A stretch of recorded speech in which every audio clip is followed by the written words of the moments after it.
Because what people don't understand is the Green Party is the party that wants to help the working class. Yes. And a lot of people don't realize that. The Green Party is technically the party that we should be paying more attention to. But that's when you're hypocritical because you do that with interracial women all the time. What? You call them not black. I'd be like, obviously that's a black woman. You like, oh, she's not black. She's not black enough. I did not say she was black enough. I didn't. You're stupid. You done had a baby by a nigga in a state that you can't get no money for the fucking baby. Fail. L. Andrew Schultz is somebody who uses a black scent and his proximity to black people and the black community and black culture as content on a fucking regular god basis. Hey, Jaguar Wright has been right the whole entire time. I think we need to start putting respect on that woman's name. I think let's keep holding our tongues on that one. Y'all don't understand how many 1,000 looks like, but that is multiple, like a truckload of baby oil. There's a lot of kids that have rashes because of Diddy. Like your whole life is revolved around talking about other people's lives. What the fuck do you think your ass is doing on that podcast now? This podcast is sponsored by Graffiti Tax Services. For all your tax preparation needs, you can go to graffititax.com. We're going to put the link right here. It should be somewhere. And yeah, you can head to them for during tax season. And if you have any financial or tax preparation questions, head to Graffiti Tax Services. They're our new sponsor. Thank you to Graffiti Tax Preparation Services. That's it. All right, so let's get things started. You had something for us that you wanted to discuss? Oh yeah. I forgot. Do we usually do we not usually play the music? Well, you said the cold open, so that's before the music. Oh, goddamn. I forgot the order of See, the this things. Is what happened when you try to let women, make things happen. Listen, I picked the topic for the cold open today. So I wanted us to pick our top 5 albums that have been released in the past decade loosely. Some of mine are See, I was really strict about that. I didn't like. See, I don't like that. See, I was strict about that. I literally told you before, 5 minutes after I told you to make the list, that mine was loose. So I don't know why you need to tighten it up. I don't do no loose shit. This unnecessary I've never been a loose nigga. That wasn't set for you in the first goddamn place. Just extra as hell for no reason, as he always is. Never been a loose nigga. You can go first. Tell us your list of your top 5 albums that have been released in the last decade. So I went from 2014. That's the farthest I went back. Just tell us. I just need to make sure so people can understand the boundaries that I thought I had, the limitations I had, because I was under the impression that this was a decade list. So I told this nigga immediately that it wasn't. I only listened to the first thing. Rich Gang, who was Young Thug and Rich Homie Quan, R.I.P. Dirty Sprite 2. That shit was a fucking moment when that dropped. Life of Pablo, also another moment. And then Views and Scorpion. Okay. I just think that for the most part, it's been just some of the best work that's just come out. Okay. So there's only one on my list that goes past 2014. So, and it's not in any particular order at all, because I couldn't put them in an order. So Acid Rap, Chance the Rapper, released in 2013. That's the furthest back that I went. There was no way that I could not include Acid Rap. Sylvia Demo, Isaiah Rashad, 2014. To Pimp a Butterfly, Kendrick, 2015. At Long Last ASAP, which but there were so many songs on that album that I just had to include it. So that was released in 2015. And then Black Swan Smino, 2017. See, that ASAP shows your New York bias. I think the Rich Gang shows my Atlanta bias. But yeah, and the Future and. Well, I mean, Future is he's global now, so let's not don't do that. Don't do that to Future. Yeah, he's global. But and then I had 1999 on there by Joey Badass, but then I realized that he released that in 2012, and that was a little too far back, so I took that off the list. Okay, I respect that. At least you had put some type of boundaries on yourself. Yeah, because 1 year out, I was okay with, and I love that album. Acid Rap was such a good album, so good. I almost put Coloring Book on mine just because that literally ran 2016. You can't act like everybody wasn't playing this shit with him and 2 Chainz. You don't want no problems with me?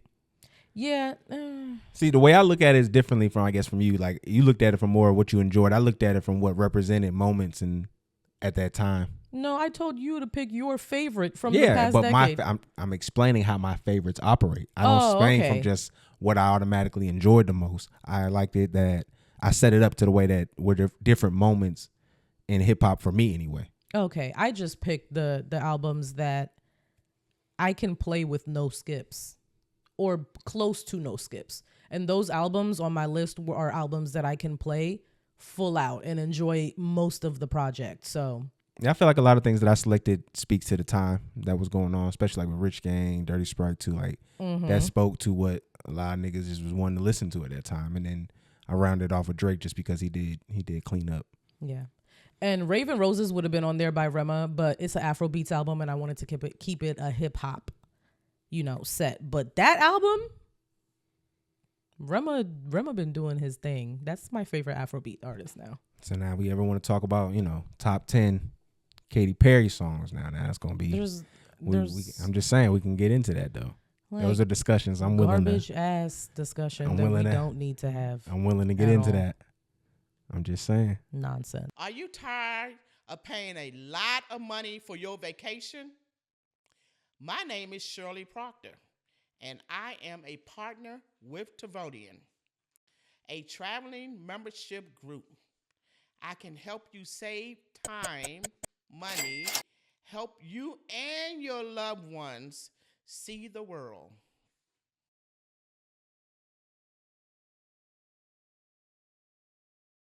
Yo, Taylor is a GOAT, yo. No cap.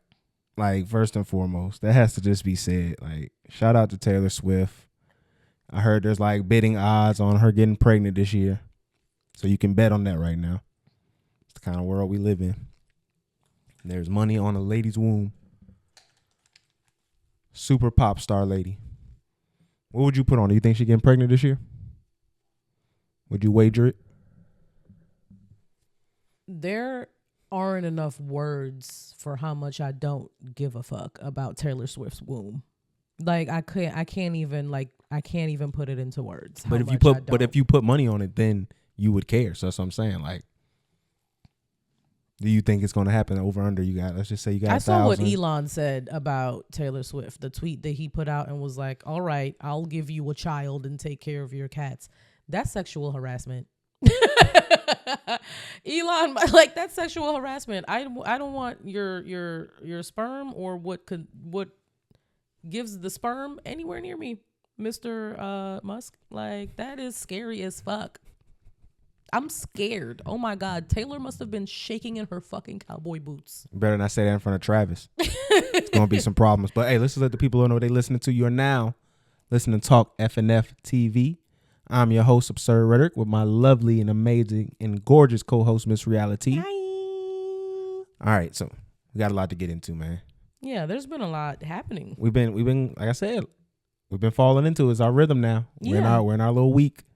We done had it 2 in a row.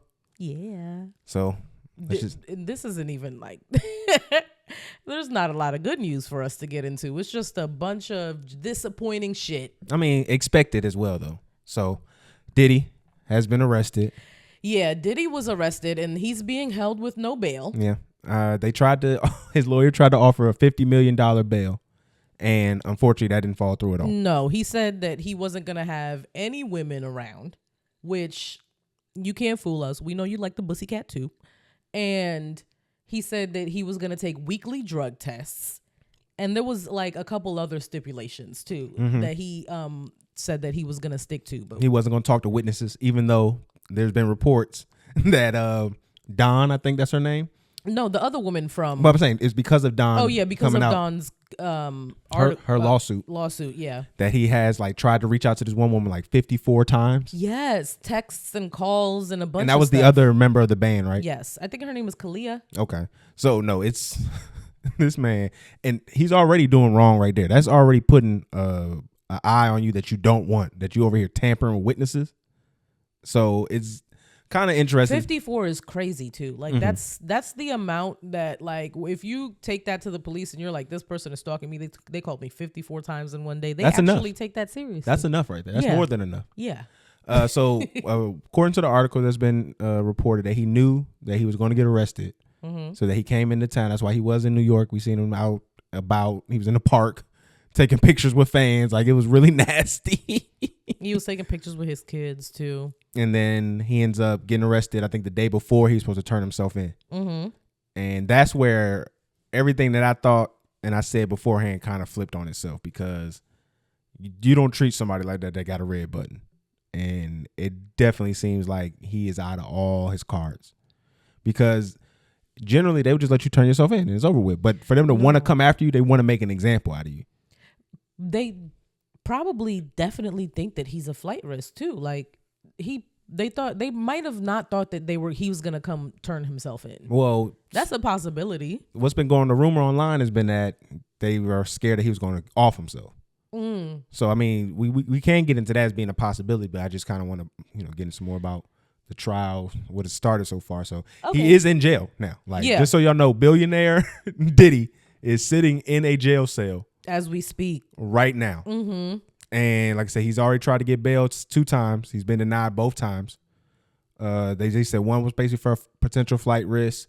Other one was because they were worried he might, try to get witnesses to change their story and things of that nature. Coercion. Yep.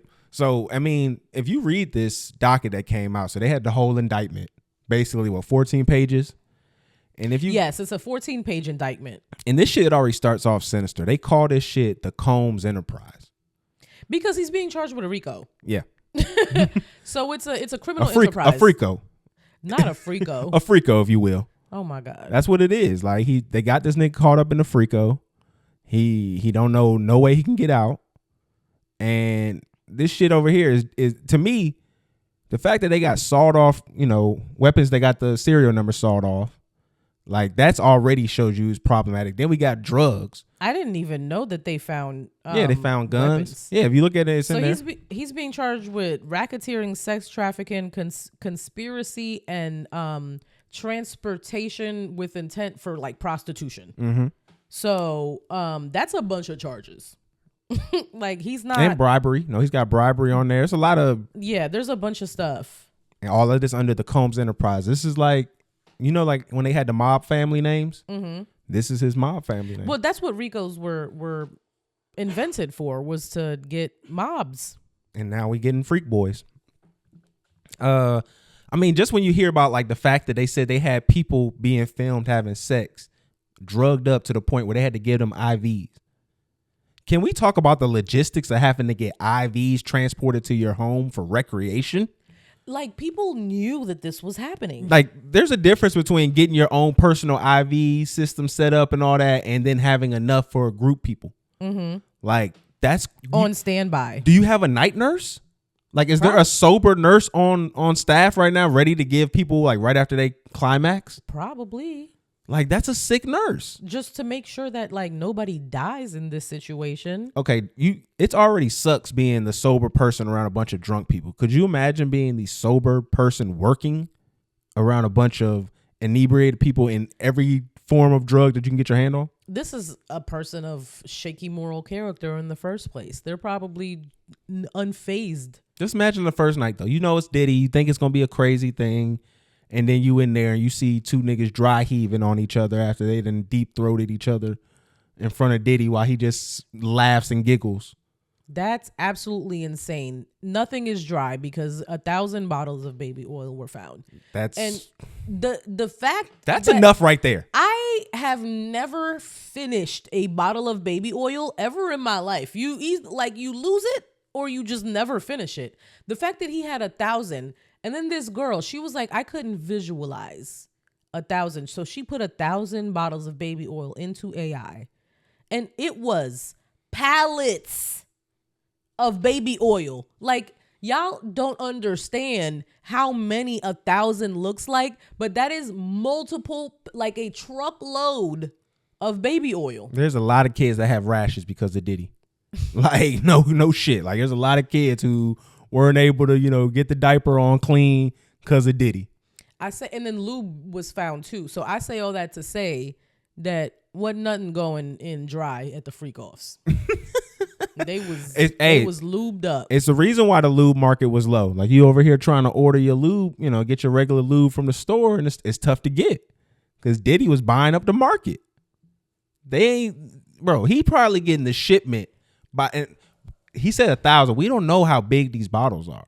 No, like you can get the wet platinum, like industrial. I don't think he was getting the minis. He's definitely getting industrial sized bottles. Like gallons of lube is crazy. Like he definitely the type of nigga that he ain't using the little part at the top that allows you to spray a little bit. You think he opening the whole shit up and he using it like that? You think they're gonna repurpose? Like you think they're just gonna? Oh no, that's sitting in the evidence hall. Take them to the homeless shelter so that the homeless can be lubricated and oiled? I think they're keeping that. Could you imagine? That's probably keeping up a whole storage room. Like just the lube itself. There's no reason for cops to keep that. The lube definitely had to mess up some other evidence. Like there's no reason, no way you're transporting all that lube and then you don't mess up nothing else. Yeah, I feel like we might be focused on the wrong part of the story though. No, okay, we can get into the right part. Diddy is a monster, man. I think it's just, I think we're actually seeing the chickens come home to roost in regards to the fact that everybody keeps trying to put a eye on the black people or the black men who are getting affected by this. But we kind of got to understand here, like in these particular people, we've built our foundation on degeneracy and like decadence. Like we can't sit here and be upset. Definitely Diddy's brand is decadence. At the highest order. It's like, it's greed, it's gluttony, it's all of like the 7 deadly sins. Yeah. Like, you can't get mad at a nigga like Diddy and you just see everything he pushes. Like literally he's funded by alcohol brands. Yeah. Like that just shows you what kind of nigga that and what kind of time he on. Yeah, like his lifestyle. You can get into so many conspiracy theories with this, but then when you just look at it just for the plain fact that it is, he could literally just be an agent that they used until he was no longer valuable.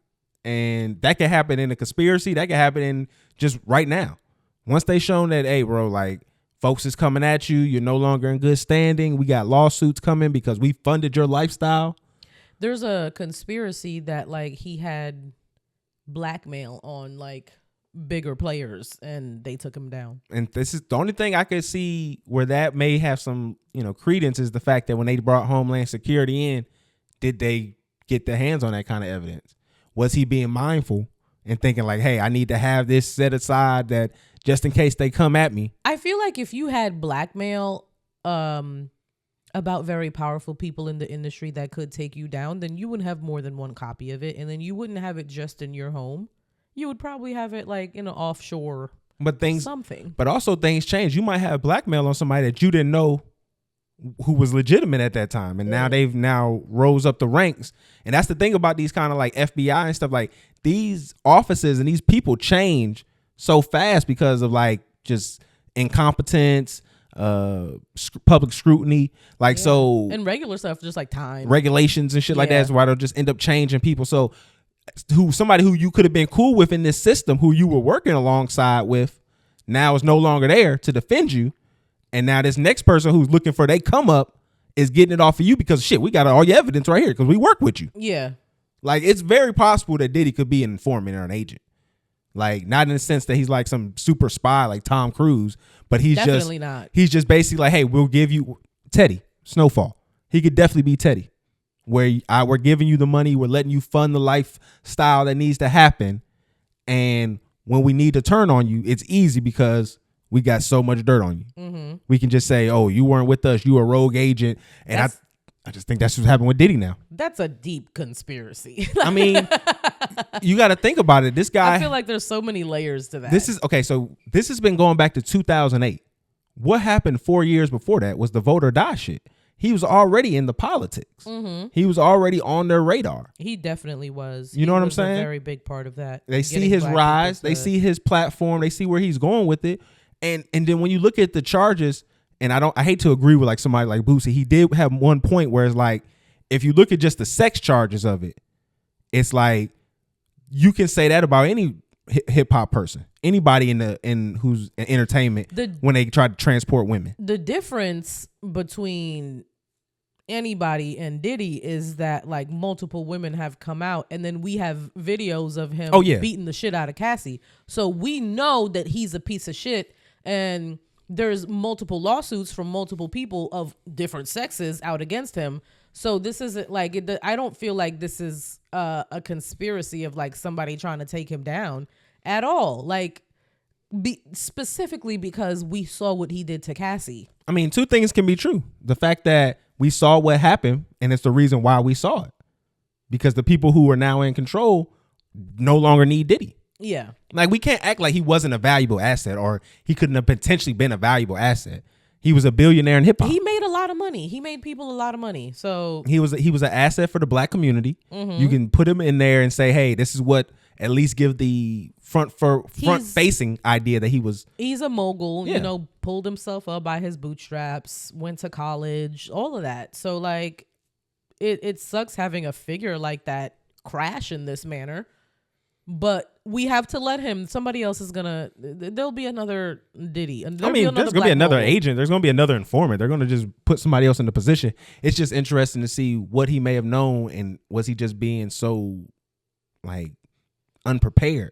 Because that's what it just seems like to me. If you have the information to blow this whole shit up out the water, you're not worried about this. You can go check the house, do the formalities you got to do. We'll get this all squashed behind the scenes because I got the dirt. But if you didn't took my dirt,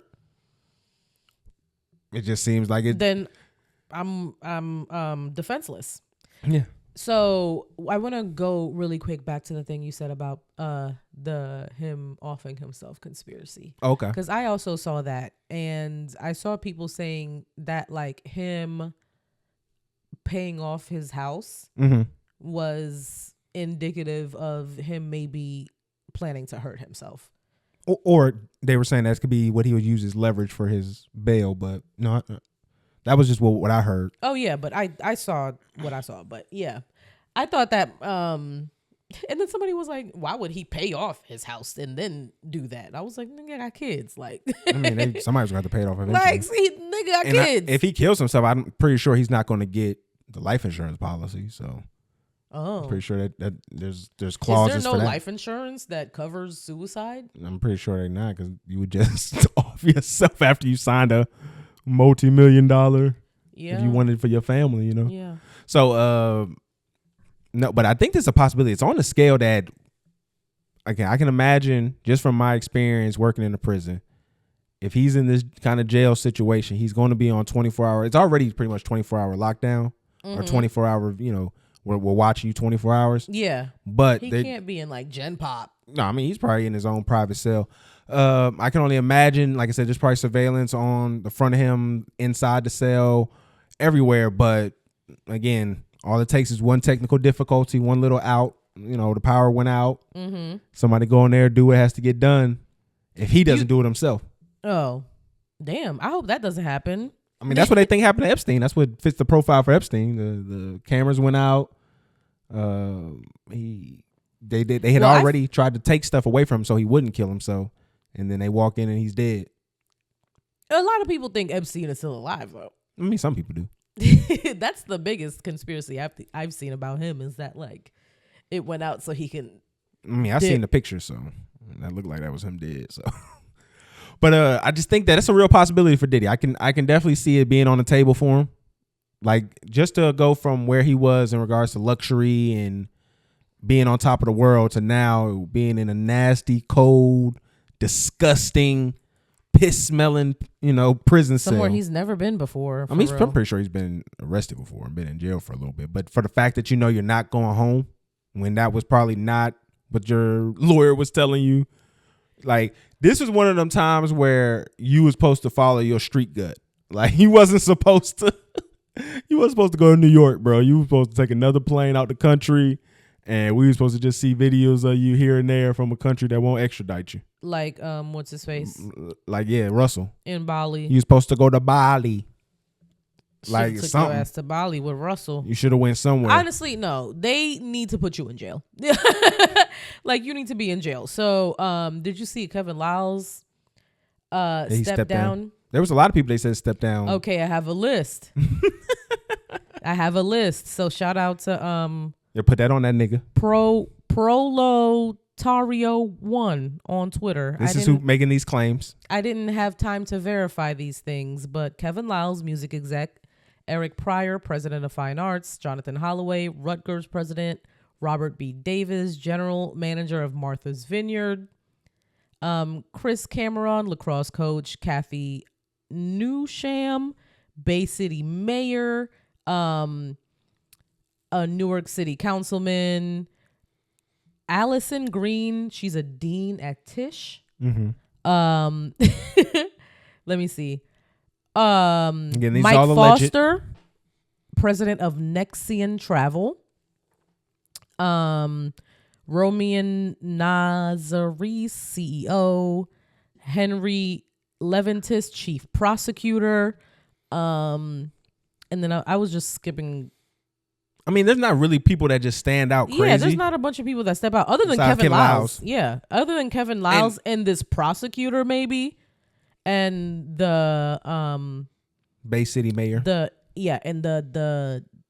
general manager of Martha's Vineyard. What's the note from it is that these are all people who they've either said that they've either stepped down or retired from their position within the last few days. He said after Diddy's indictment. Okay, well, I saw somebody within the last 24 hours. Yeah. He said all of these people stepped down allegedly, according to this man. I just see that like I can see it more being people in that kind of position though. Like I don't see this being like high up. Besides, I think Kevin Lyles will probably be up there, but I don't see this being like super high official people that everybody would know. I expect this to be people who are like the middle grunt work of government. Yeah, there's people on here that are like doctors, coaches, CEOs, directors. There's 2 doctors on here actually. Like I think these is like people who was like maybe like on his son's football team and stuff like these. I feel like that's what we're going to see a lot of those kind of people maybe. And it may not be as worth it. That's why they maybe are taking down Diddy.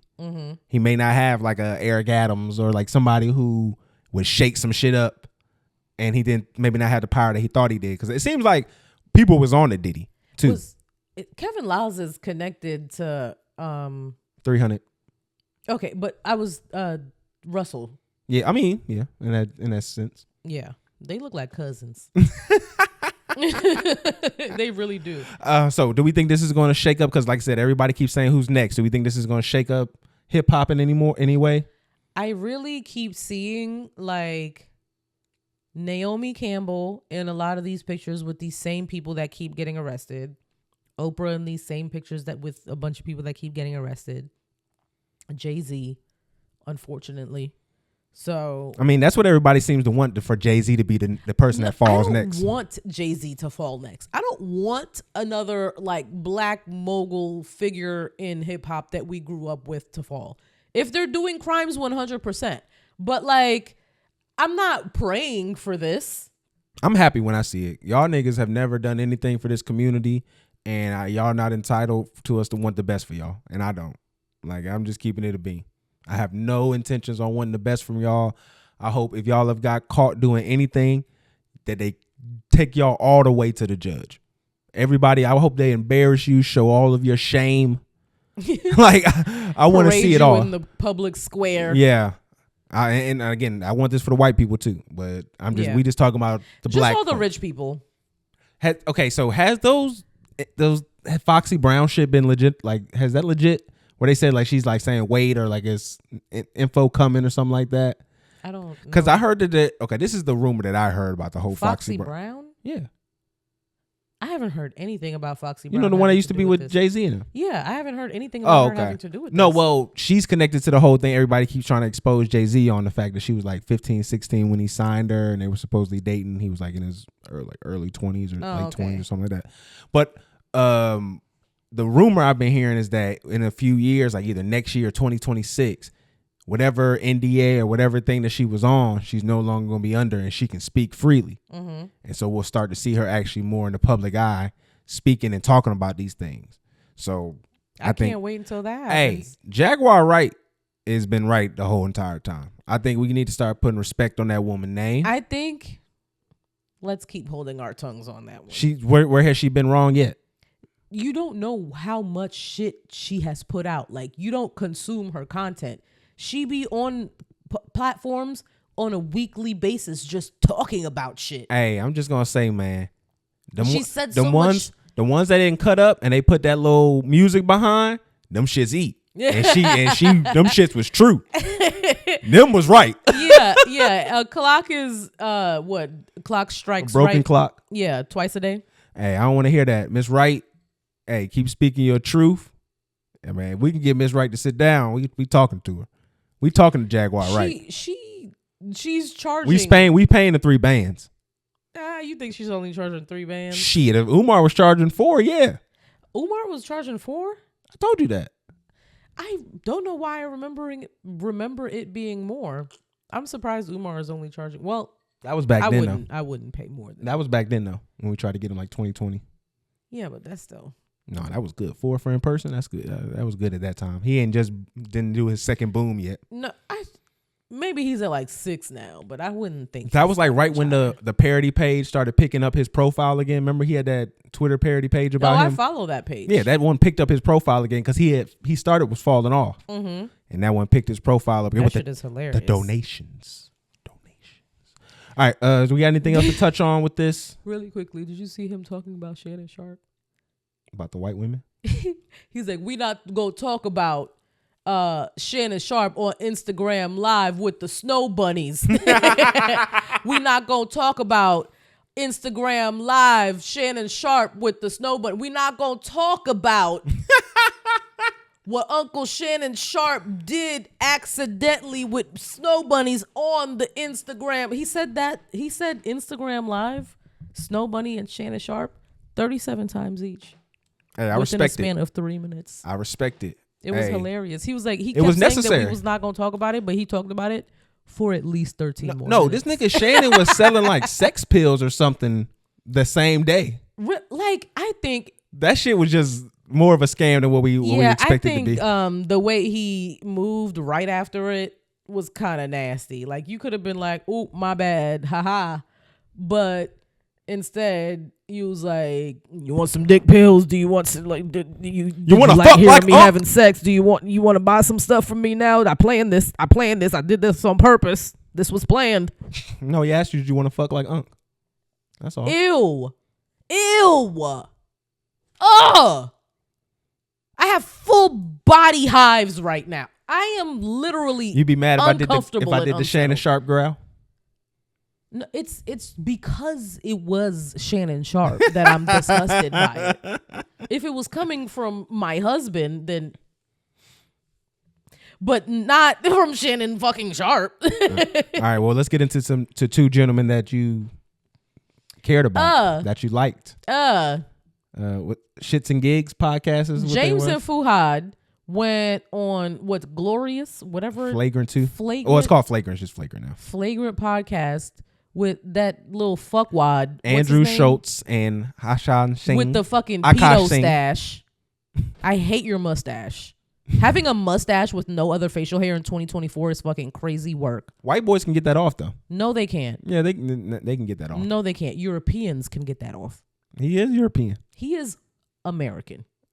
European American. He's American. So let's just get into because the thing is here, I'm not even a fan of these guys. I don't like the whole British guys talking unless you're my man Kitchen. I don't hear blah blah blah blah. I don't want to hear all that. He thinks that all British people sound just horrible. They speaking. do. It's the worst. And I don't want to hear that. So they've never been guys I've been fans of. But then when I see all this going on, I'm like, okay, let's see what's going and what happened here. Mm-hmm. So the joke that I saw that was really having an issue with was the fact that I guess Andrew said they grew their beards out because they date black women that like to hit them. So Fuhad was talking about the whole like black girlfriend effect thing. And he was like, oh, like, blah, blah, blah. It's explaining it to Schultz. And then Schultz was like, oh, the white guys lose their hair because of the stress of dealing with black women or whatever. And that's what Andrew said? Yeah. And then grow out their beards to cushion the physical assault. And then James and Fuhad were just standing here. So, okay. I think one thing to be clear is folks aren't familiar with Andrew Schultz content. I think this is kind of one thing that's happened with them where you have their audience being transitioned into an area that is no filter. So that's Andrew Schultz is somebody who uses a black scent and his proximity to black people and the black community and black culture as content on a fucking regular goddamn basis. It's not just black though. He does it with everybody. He still uses a black scent like a motherfucker. Where did he grow up? Well, he's a New Yorker. He's from New York. But that's why it's like it's different for him in regards to that. But no, if you listen to like his crowd work when you see on his stand up, the thing that he'll do that makes him a novelty amongst people is that he'll be a white guy that knows intimate information about people's culture. He can scroll on TikTok. He can look at somebody. No, but I'm saying he'll look at somebody, can guess where they from and their ethnicity, and almost have a complete banter with them, almost like he's like their cousin or something. Mm-hmm. And like that's just kind of a gift that he has and that he pokes at. So I mean, it wasn't like they were talking about black women getting beaten. Like that wasn't. They weren't joking about black women being violent domestically in their relationships. That's what Andrew was joking about. Okay, is that a bad thing to joke about? Like it's not like you're saying y'all are getting beat. Y'all are saying y'all are doing the beating.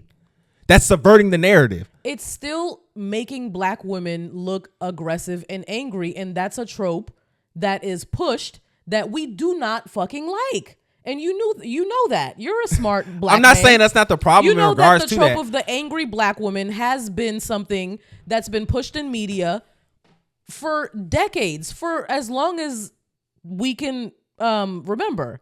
You either a mammy, you're a Jezebel, or you're an angry black woman. Those are the only three things that you can be. So him making jokes about that after Fuhad was basically trying to give black women a compliment, like, oh yeah, black women glow up their partners. What they do there at the show is to make jokes about things. That is also, I get that, right? I get that. James and Fuhad, shits and gigs, your production, whatever the fuck, like, y'all should have did y'all research on what podcast y'all were going on. I will assume that majority of your fans, your base, your core is women.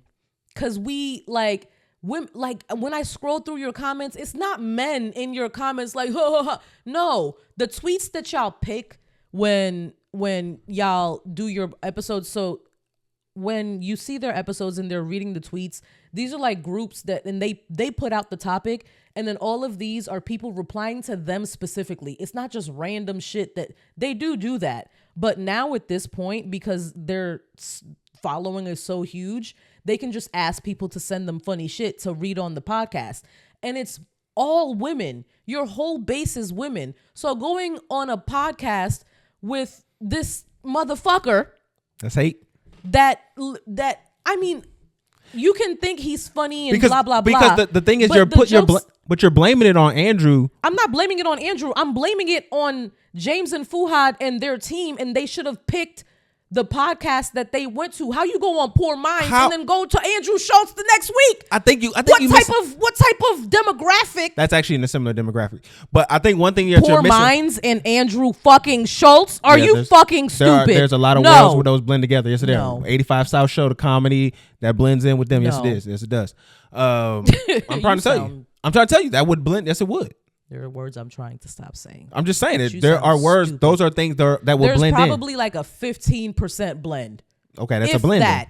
If that. I'll give it maybe like 10 max. So it's still a blend. Go ahead. Say what you were saying. So what I'm saying is it's not just all on Andrew, because Andrew kind of exposed him and woke him up. I'm not saying it's on Andrew at all. Because he exposed him.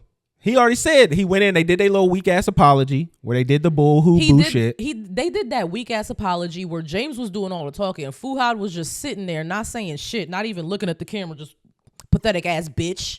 Because if we being honest, Fuhad said the wildest shit. We was talking about it's too many Nigerians. That was actually the most egregious shit. And I saw people calling that tribalist. I didn't even know that was a thing. But I'm not from places where there's tribes. But they were calling him tribalist. Because he did a little breakdown, but that's what Andrew does. He knows those little, idiosyncrasies of your culture, and he's able to bring those out. But no, what I'm saying is after that little bullshit apology, Andrew woke it up on their ass and said, y'all guys could have took out whatever y'all wanted from the show. and y'all were cool with the jokes. Yes. Again, I don't feel like the jokes were that serious. I think y'all real problem is y'all invested in a group of people to be y'all fan base that are super fickle. Like the fact that you can't make any kind of joke around that and they act like they want to destroy you.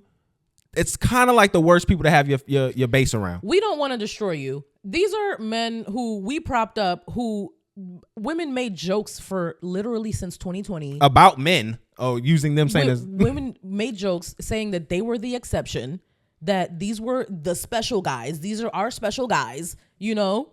And then they go on and then just fucking hee ha ha making jokes in niggas' faces.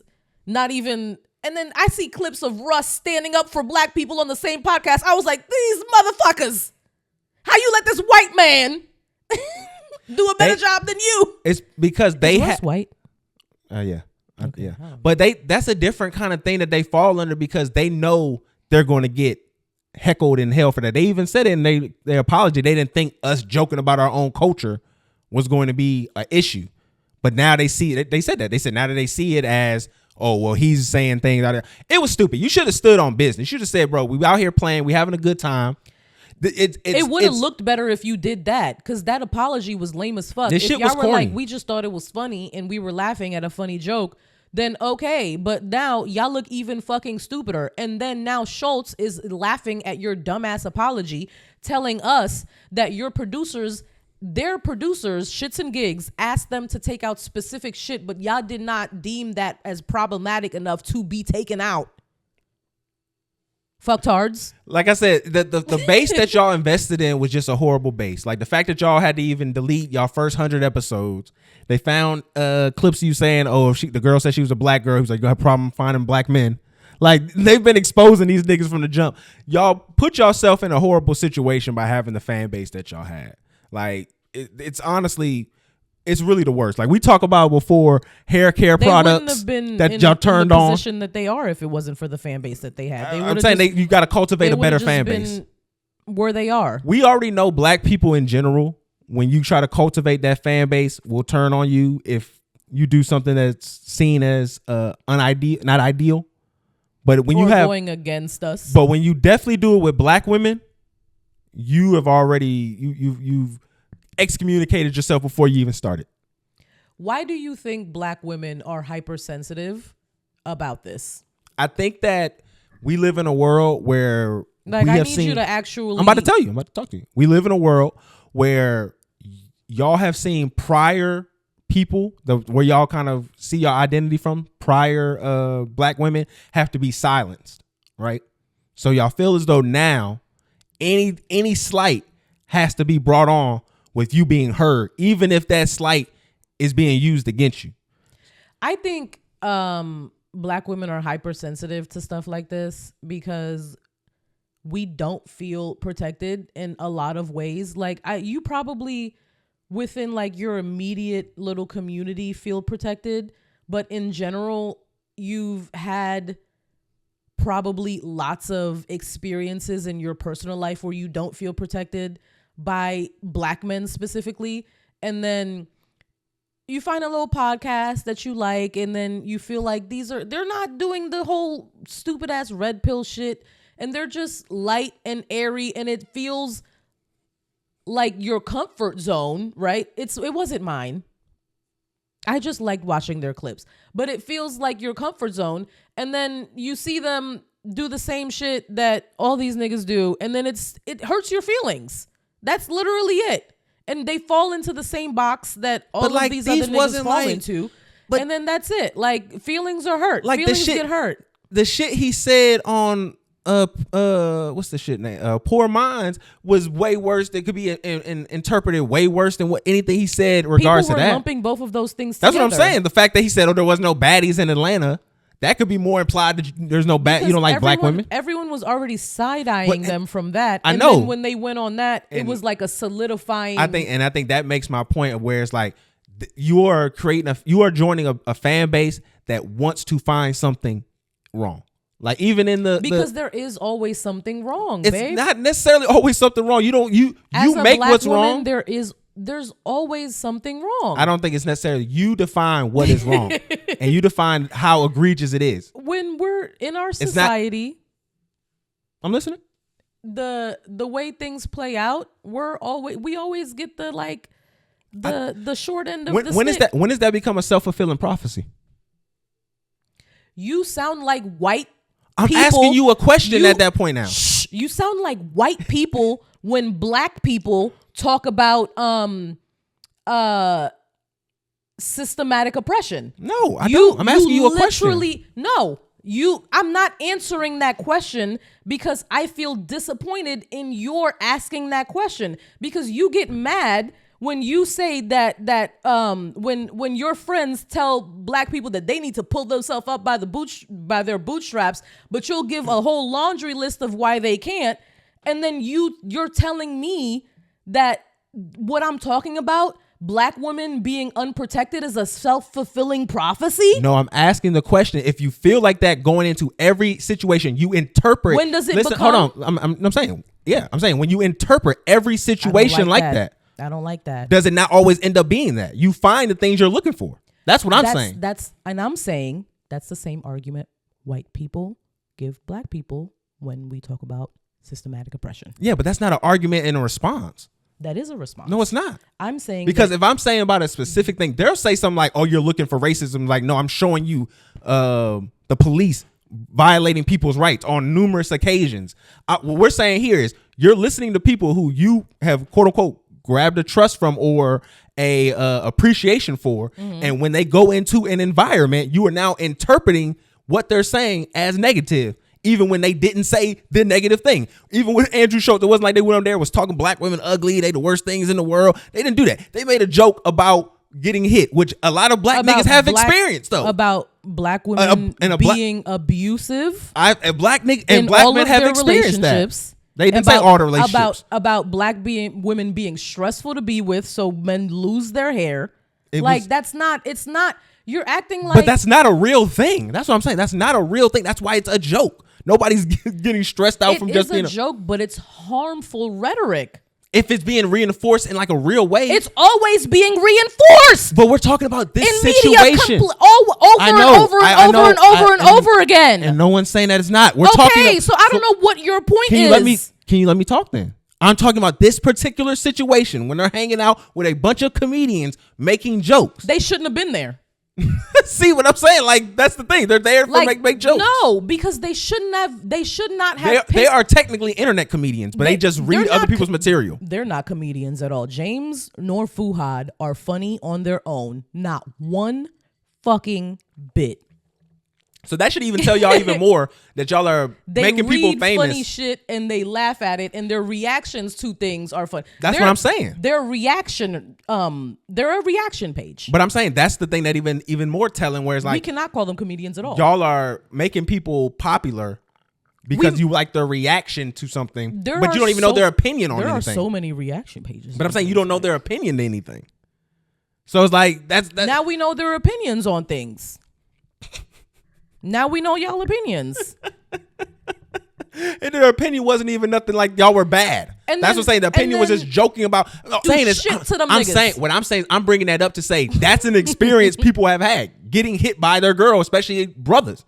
They will tell you, I've had experiences where women have hit me. So joke about it is. But I'm saying to joke about it is not. Conversation is going, and we can move on. Okay, but I'm still not finished yet. What I'm saying is you can joke about that experience without. I want you to try to make excuses. I'm not making excuses. What I'm saying, that's what it sounds like you're doing. He can make the joke about an experience they may have felt and experienced. That's not out of the realm of horrible things. That's not painting you with a broad stroke of saying that all black women are like this, and they're making jokes about their experiences. I started this by saying that I expected this from Schultz. This is his content. And his jokes were not my problem. It's James and Fuhad's reaction, the fact that they were there in the first goddamn place, the sorry ass apology that they gave, Fuhad's absolute nonchalantness and passiveness physically the whole time James was apologizing. And it wasn't really even an apology for real. it's all just stupid as fuck and don't support men. Just do. I'm just. What was that? What would have been a proper reaction for them to have? Then let's hear that. What they? Oh, we're not going to joke about black women here, Andrew. That's what they should have did. No, just don't laugh. Okay. There are so many times that like I've been at work and white men have made jokes about black shit or black people or black men or hip hop this or this nigga sagging and he looks like a thug, and I'm just. And some people laugh at it as a reaction too. They don't even think it's funny. They just laugh at it as a defense mechanism because they don't want to make everything into a cringy moment. All you get is. Could you imagine them doing that interview and then the whole time there's like, we can't joke about that. We can't. Like that shit would make a horrible interview. That would make a horrible conversation. Not have gone on that specific platform because you should know your audience enough to know where you should go. So let's move on James from and here. James and Fufu, whatever your name is, my nigga. I've said Fuhad over and over again. Grab your balls and tell your little female audience they gonna ride with you regardless, and just keep it moving, dog. Y'all don't got nothing else to worry about. Y'all gonna be all right. They ain't gonna go anywhere. Somebody said people are comparing Doechi to who? ? Her marketing strategy is confusing and misleading. Nicki started doing pop music after she was established. When Post Malone used hip hop media and music to pivot to a new genre, everyone is outraged. But when a black artist do it, we see no issue. So essentially, I've seen a lot more posts about this, criticizing her for the Katy Perry song, saying she went pop. And that was kind of like her. That was like basically her mission was to be a culture vulture, take hip hop to get noticed, and then move over to the pop sector. So if you listen to Doechi's album, the first track addresses this. It's her her battle between the two types of fans that she's always had. So she's always sung. She's a really good singer and she makes those like kind of pop leaning songs.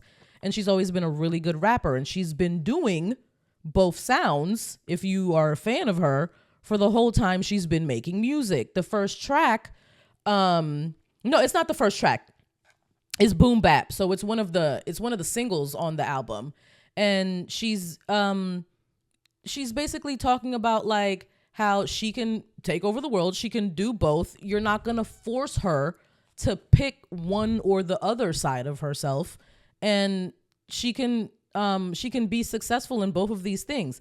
I don't think that Doechi just started, like, obviously a Katy Perry feature is very like poppy and whatever. That's the queen of pop. Yeah.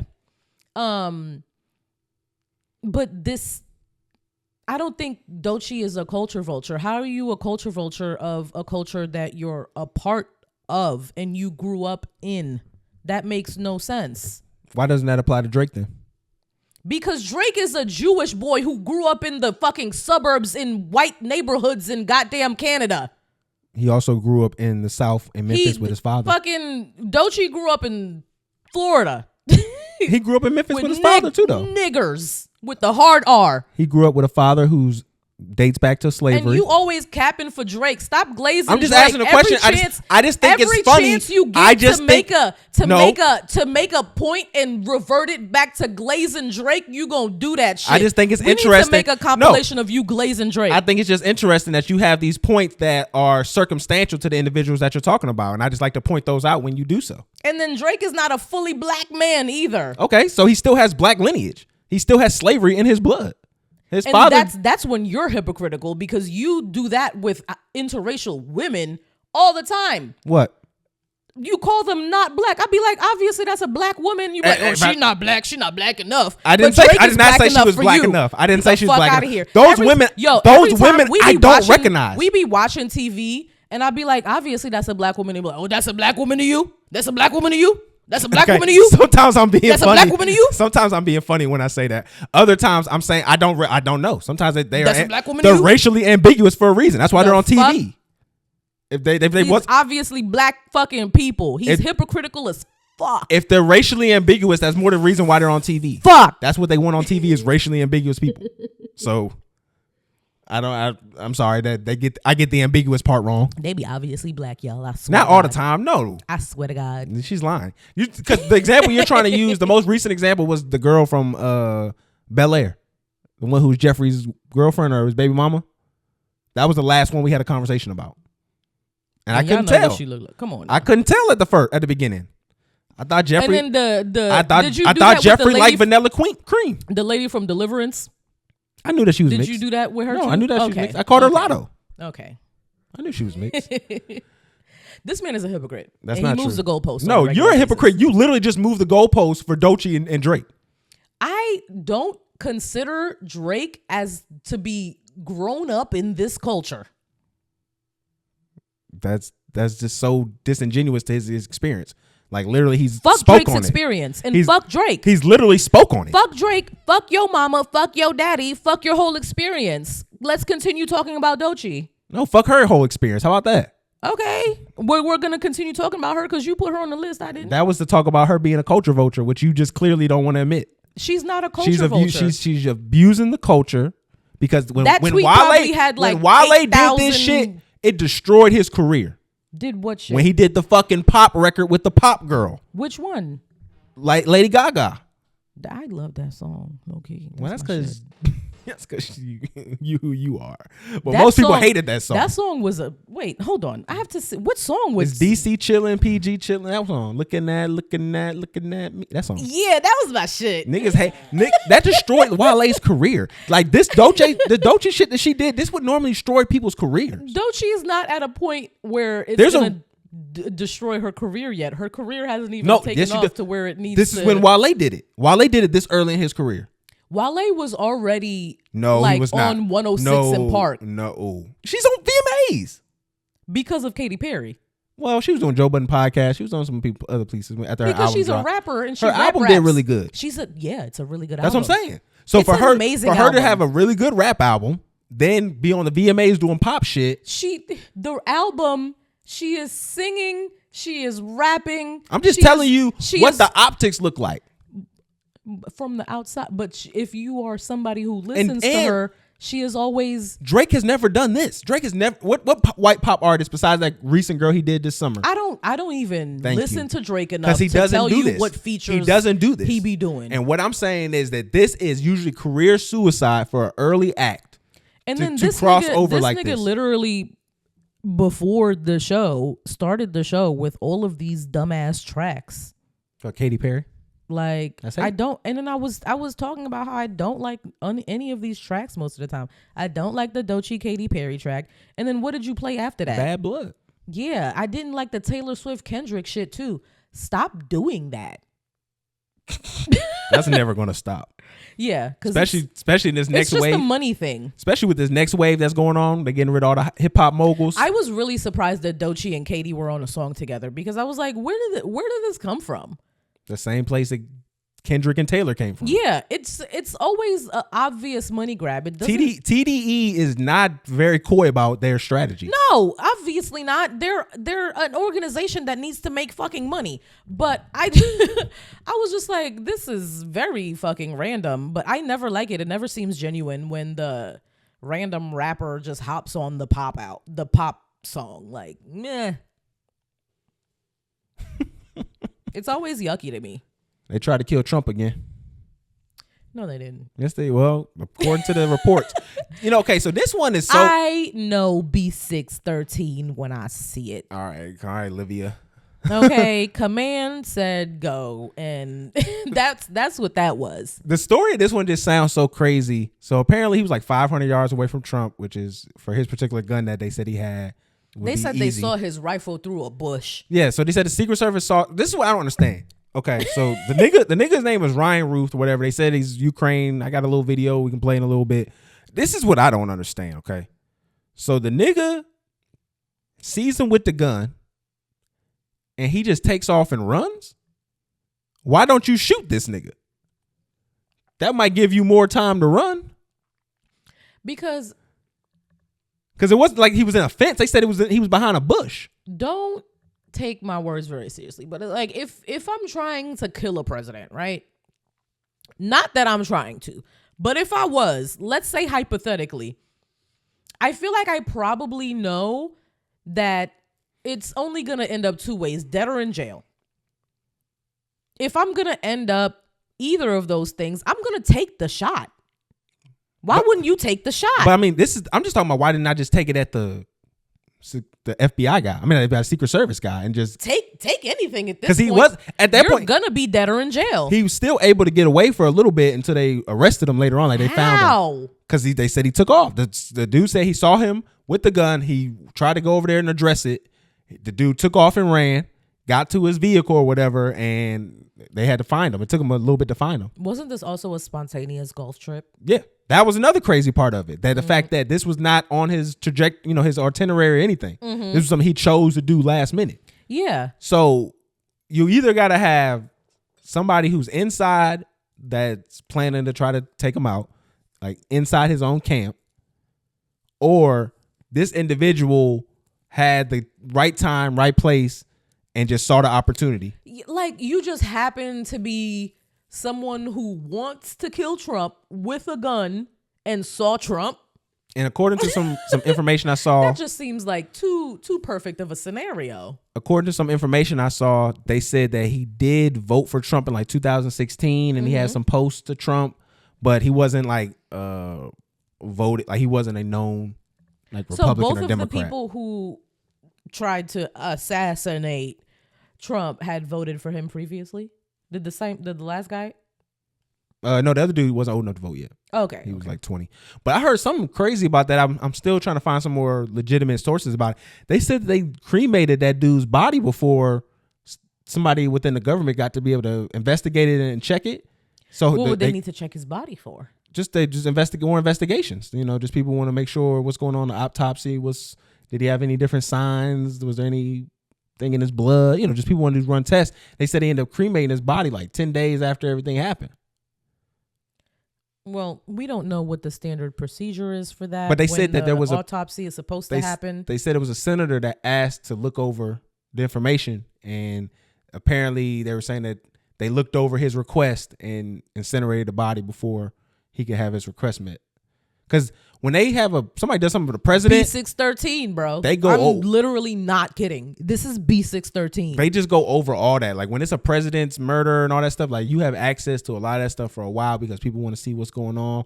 People want to test certain things. I would think that you wouldn't cremate the body that fast. I'm surprised they would even give any kind of credence, any kind of clearance to do that, to get rid of the body in any kind of capacity. That person was big fired. And then this guy, the Ryan Roof guy, he got arrested. So they end up taking him in. And so let me just play this little thing. And I want to say, I don't know if everything, I wasn't able to verify everything in this video. Yeah. They did have little articles. The internet be having just random shit but on there. She had articles, but anybody can just fake like they have an article and all roads to the Trump assassinations put highlighter on it. Thing alone. So we see some similarities between the shooters. Both were donors to Act Blue, a PAC for the Democrat Party. Both managed to get within 500 yards of Trump. Both attempts were followed by the mainstream media kind of oddly downplaying the severity of the situations. And most importantly, Crooks was in a 2023 BlackRock commercial, and Routh was in a 2022 commercial for the Ukrainian militia that had been trained by the American CIA for the past decade and is funded by BlackRock. Here's the explanation.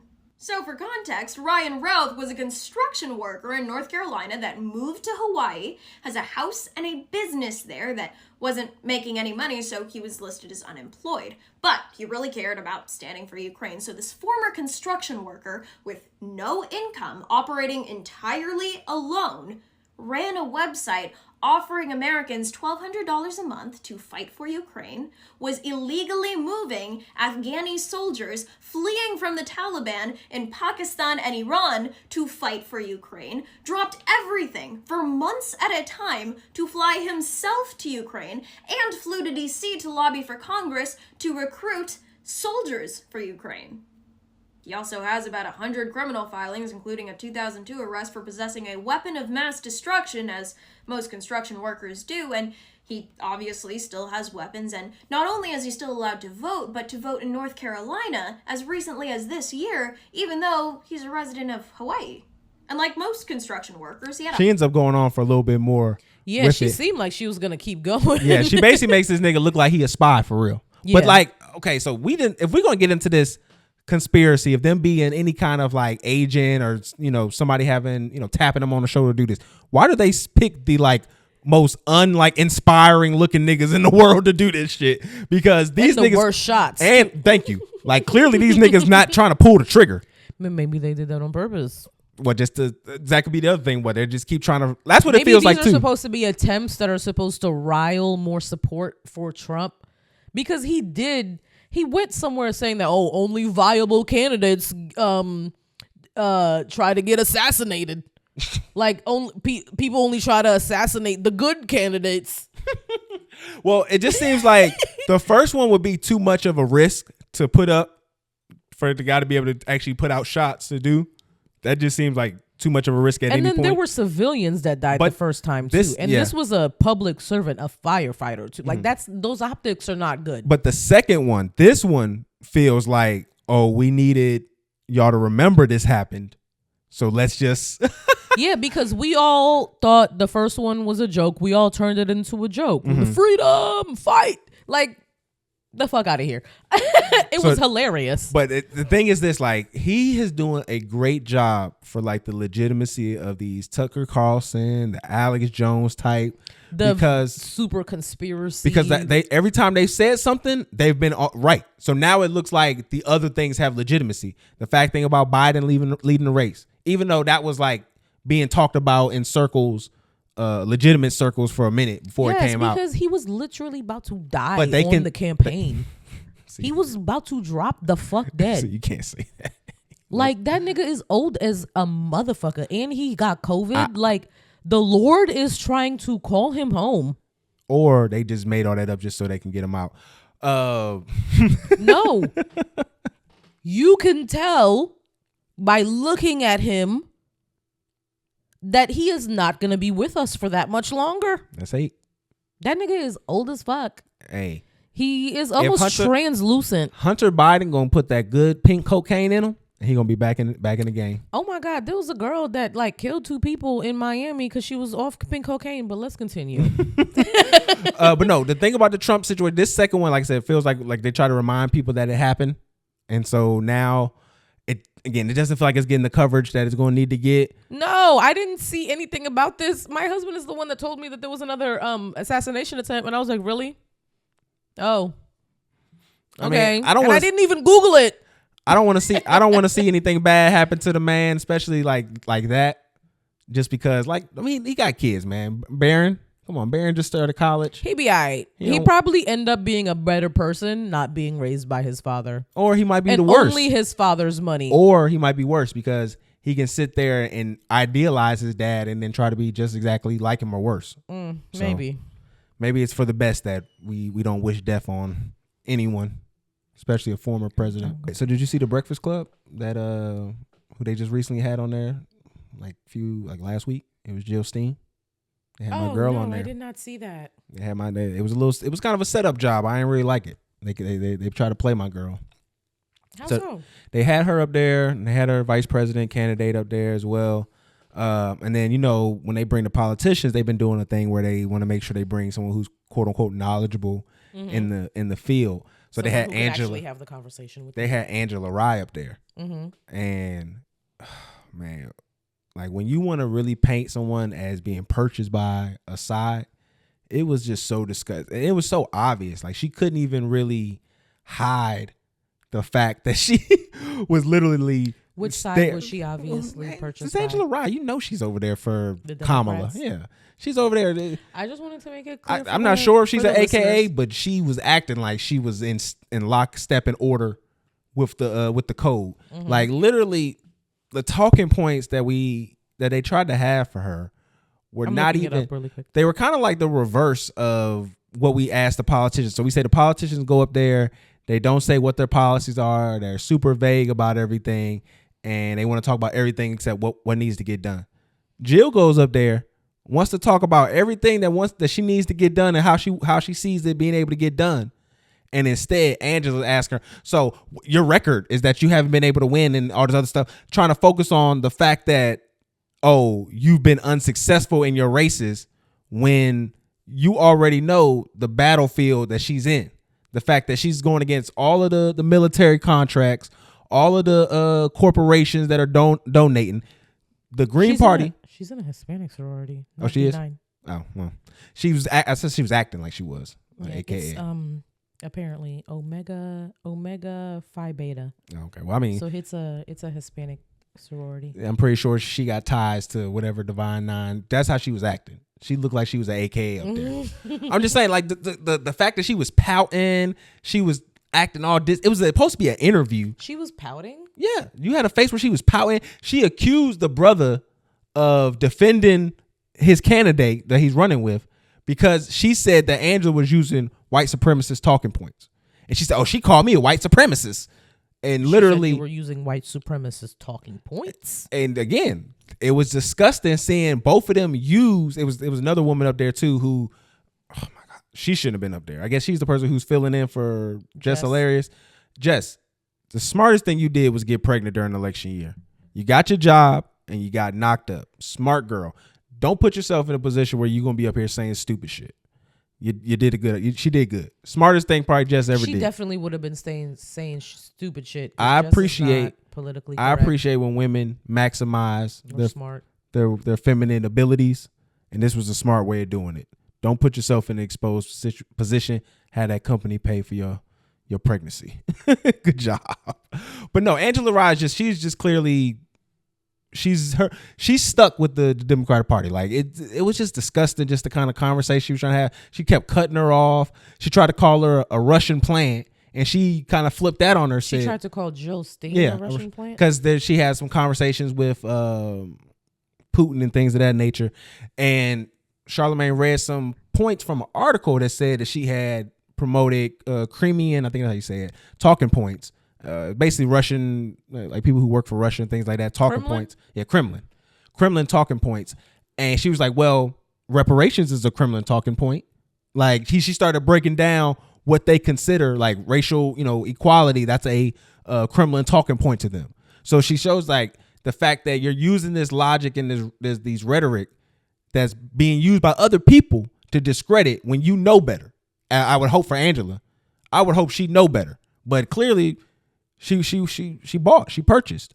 They have sent her a nice check in the mail. I think she was just at like some Democratic event this weekend, right afterwards. So I can definitely tell them, no, good job. You sent that check in. Because what people don't understand is the Green Party is the party that wants to help the working class.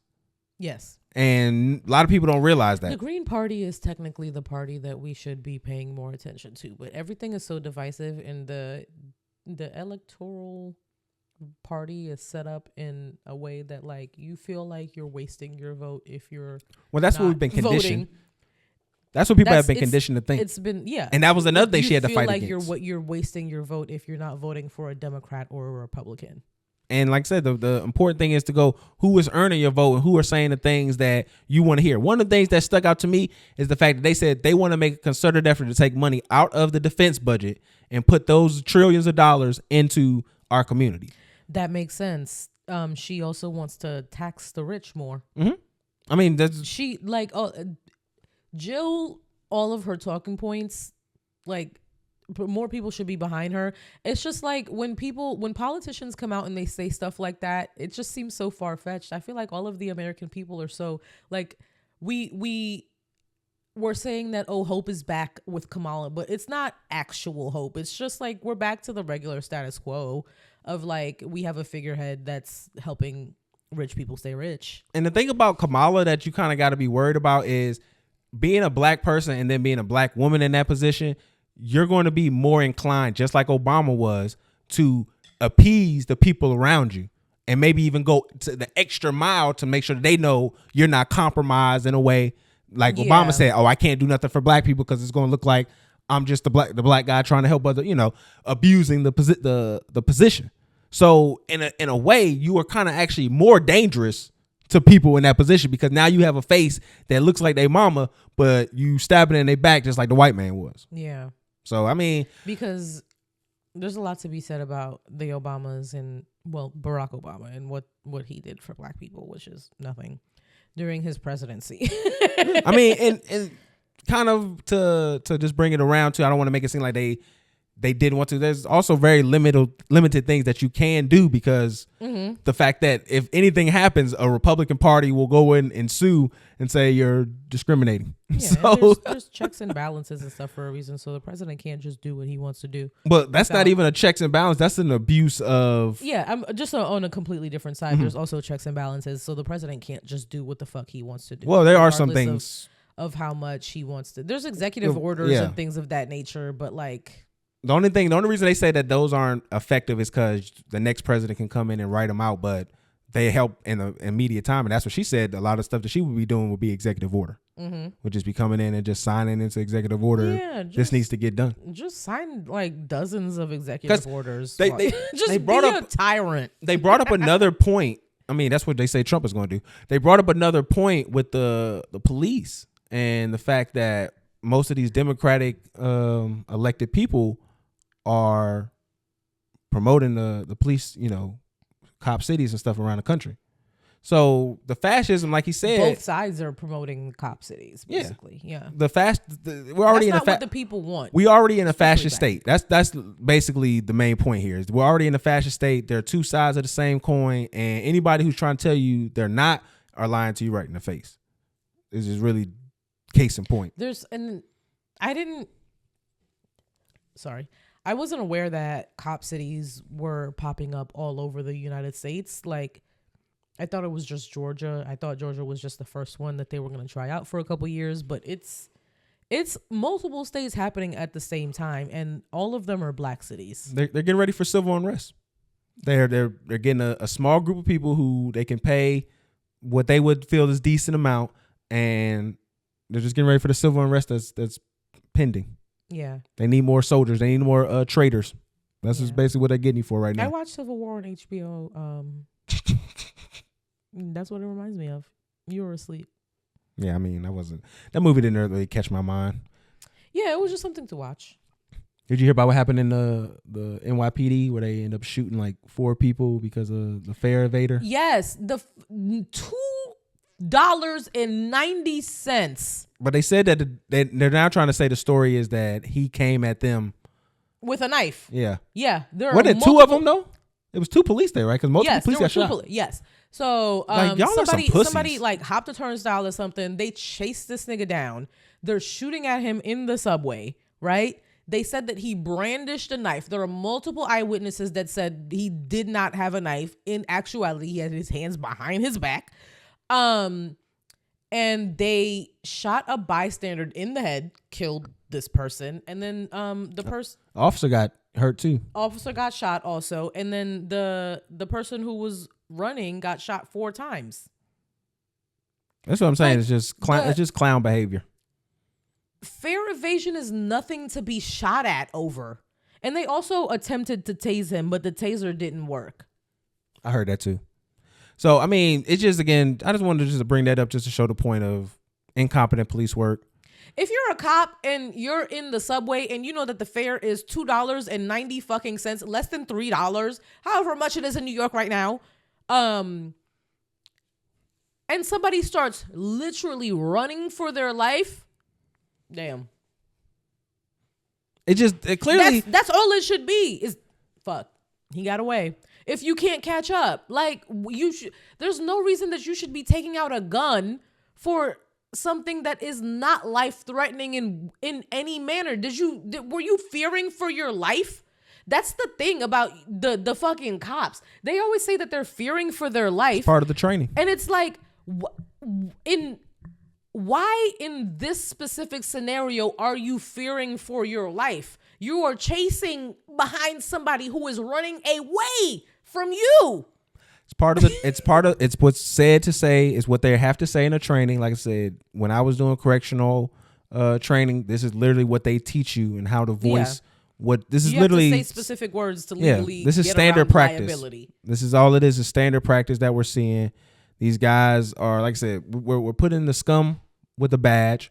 We're giving them authority, and we're allowing them to do what they want. And if Trump has his way, none of them police officers get in any trouble. Nobody's going to get any kind of issue They can just sit there, make up stories of what happened, and who cares? Because they're the officers. So I'm trying to tell you, man, y'all need to be paying attention to what's going on. Understand how things can be manipulated, how things can be turned and changed. Understand how that immigrant word will be used and manipulated. Because I'm seeing people getting called immigrants now that they not even immigrants. It's just a term just to use. Mm-hmm. Hey, you look different from me. Now you an immigrant. I saw a video. It was a black guy and an Asian police officer. He telling her you an immigrant. She a whole police officer. Like she an illegal. You talk to her like she an illegal immigrant. She a whole fucking police officer out here. How you think? Like, and again, we're creating a dysfunction that they want to see. That's just really what it is. And the authorities that they just keep bolstering in. They keep getting these doofuses.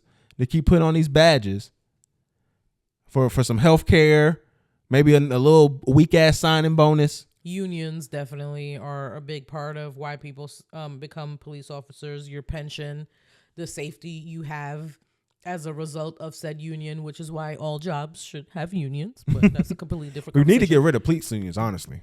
They don't deserve one. When you're a public servant, I don't think you should have a union. Genuinely. Do you think so?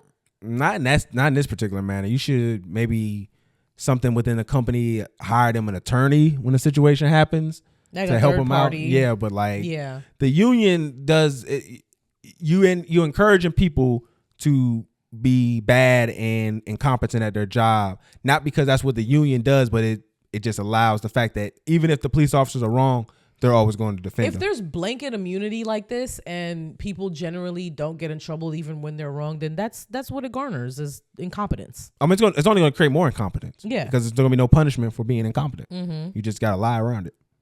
And then it's going to take even more evidence, and then we got to see more people die on TV so that we can say, oh, you did something wrong. All right. You heard about Peewee Longway? You told me about Peewee Longway. Yo, this man was found. Shout out to the niggas. And I don't understand why you niggas do this stupid ass shit, but shout out to the niggas that be rich drug dealers but to be wanting to just rap as a hobby. Like, okay, wait. I saw this tweet that was like, where's he from? He from Atlanta. Yeah. It was like, y'all were mad at Atlanta for not blowing up Peewee Longway, but Peewee Longway did not want to be blown up. Oh, yes, he did. That's the problem, was like the fact that he was out being known anyway. You should have never been known. If you were making El Pablo, like, I mean, this ain't Pablo numbers, but this is like that's one of his generals. Drug dealer that I could hold on. Let's just go into what was found, because they did a raid at one of his spots and pretty much found like the boatload of drugs. That is the most insane amount of drugs. The most alarming one that comes out to me, he had 500 pounds of methamphetamine.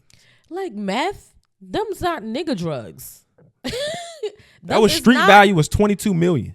Not nigga drugs. Like, that's crazy. Like, where was that going to? Keep going. North Georgia. He had 155 firearms. That's not crazy for real. Maybe crazy. Shit. Depending on what kind of guns he had. Did it say the street value of that? $270K. Okay, not nowhere near the meth. $250,000. Damn. Start cooking meth in the attic. That's the worst place to do it. You want to be in the basement. Okay. That's why they did that in Breaking Bad, huh? 57 kilos. So 57 kilos of cocaine, 7 kilos of fentanyl. That's almost $1 million. 7 kilos of how much? $1 million for 7? No, it's like $700K for 7 kilos. I just feel like, why are y'all even getting fentanyl? People do fentanyl. And safely? People do. They survive it, yeah. But they also use it to stretch the other drugs out. He had 55,000 pounds of marijuana. Okay, light work. And they said that was $250 million worth of weed. There's no way. That don't say $250 million under the marijuana. Oh, that is million. That's crazy, right? For 555K. It says includes large amounts of illegally grown in Butte County, California. Grown. Yeah. Okay, so they didn't have to pay taxes and none. But you know the thing about these prices too, the police just add on there just to make their fine. So they go, oh, we had the biggest bust of all time. Okay. They just add shit on there too. Yeah, because weed isn't worth. I kind of know that from a wouldn't think situation weed that would happened be- with a friend. So like a friend was selling narcotics back in the day, and they got arrested. And so when they showed them the discovery, they show where the police were giving the informant like $500, and he would come, and that was supposed to be for him to buy the weed or whatever from the narcotic from my partner. And our partner was only charging him like $100, so this nigga was pocketing the $400 from the police and buying his weed. And all he had to do, I think he ended up showing him like part of the weed, because then he was still like, that's how they knew the numbers was crazy, because they were saying like it was $500 of weed, but it was like half a zip. But it's like you gave him a zip right there, like, so he was taking half the zip, putting it on him, taking $400 of the, part of the money, pocketing the money, and then giving the police, oh, this is what I bought for this, a half a zip for $200 or whatever. Oh, so this nigga had the sweet capping. deal. He was capping. Nigga was making money off the police. Money and weed. Nigga was shit was crazy. That's hilarious. But that's why they have these crazy values for drugs, because they getting scammed on the back end, so they gotta account for it. Yeah. So they gotta say this is the street value and this ain't the street value. Yeah. Then they had 1.3 Oh damn! This would have kilo. been a good segue into Rebel Ridge if you watched that shit with me. Oh well, man, them Netflix movies don't be getting me like that, like they used to. I don't know what this is though. He had GHB. Okay. Do you know what that is? No, but I wish you would have told me to look that up. I didn't realize what that was, and it was like he had almost 6 pounds of that, a GHB. So GHB. Okay, that's not. All right, and then he also had. Well, you look it up. He also had close to 800 pounds worth of mushrooms, and that's only $15,000 street value. When I say pounds, excuse me. He almost had 800 grams of mushrooms for $15,000. So I mean, that's a lot different. But no, that's crazy to get caught with all that at one time. Mm-hmm. That nigga gonna be sitting for a minute. Liquid ecstasy. Oh, that's what it is? Yeah. Oh, that's okay. Or blue nitro. Swallowed or injected or inserted anally. Oh shit. That's what. What does GHB mean? Freak offs. What does the GHB mean? Oh. That's the ecstasy. Dang, they got liquid ecstasy now. I remember when it was just a blue pill. Because I typed into Google, y'all, what is GHB?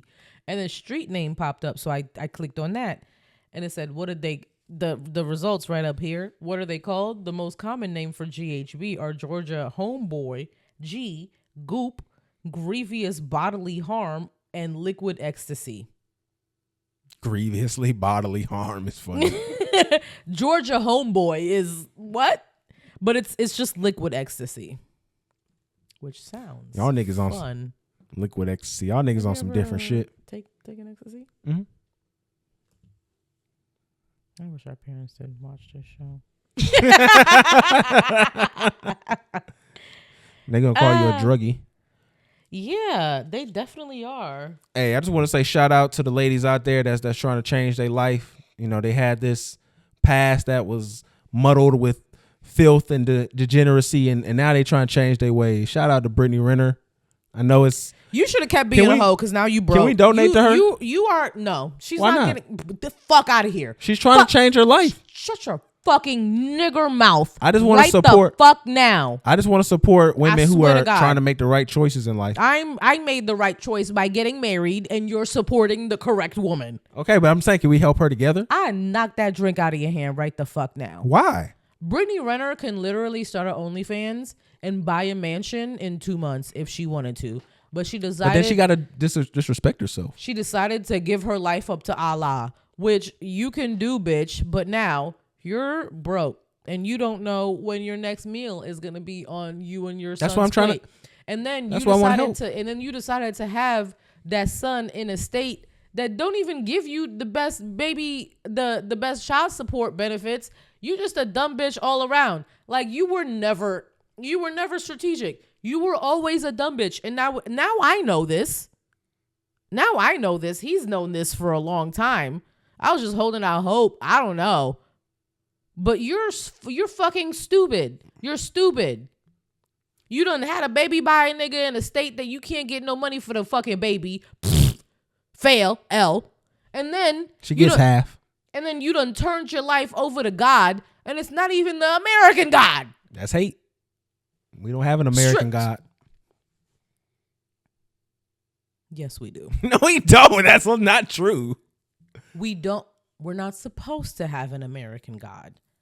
But the God here is Jesus. Okay? No, greed is Jesus. We are a Christian on paper. We are literally on the paper money. We are in God we trust. And that God is Christian God whose son is Jesus of Nazareth. Okay? They believe in Jesus of Nazareth, but they just don't think he was the son of God. Like, as an American, like, if you was gonna do the baddie to religious thing, you should have did what all the other girls did and became a Christian. You should have did what Black China did. You should, like, come on, girl. Like, why would you turn your life to Allah? They're way more critical. Way more critical. If you take that hijab off once, you're done. You're fucking done, bitch. Brittney, you can just send me. You're stupid. Brittney, just send me the Cash App, and I'm gonna donate to your cause. He's not gonna donate shit to you. I want to help out because I like I said, I know it's tough, especially when you have walked the line of a harlot for so long.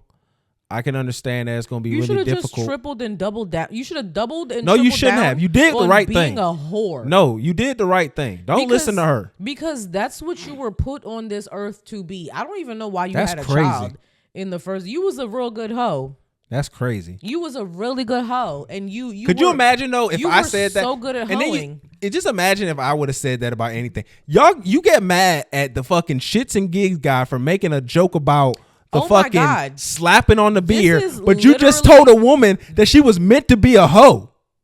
Yes, because I don't think being a hoe is something that's negative. That's the difference between us.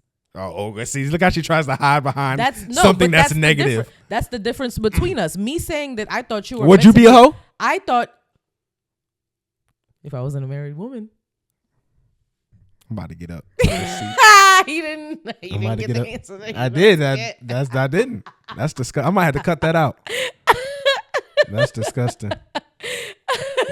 I think we might have to. You would have made so much more money gallivanting being a whore. Nobody's saying that, but it's easy to make that decision. I'm saying I'm proud of her for making the tough decision. You have multiple sisters and a mother. Drop that baby off and go suck some dick. What are you doing? What are you doing?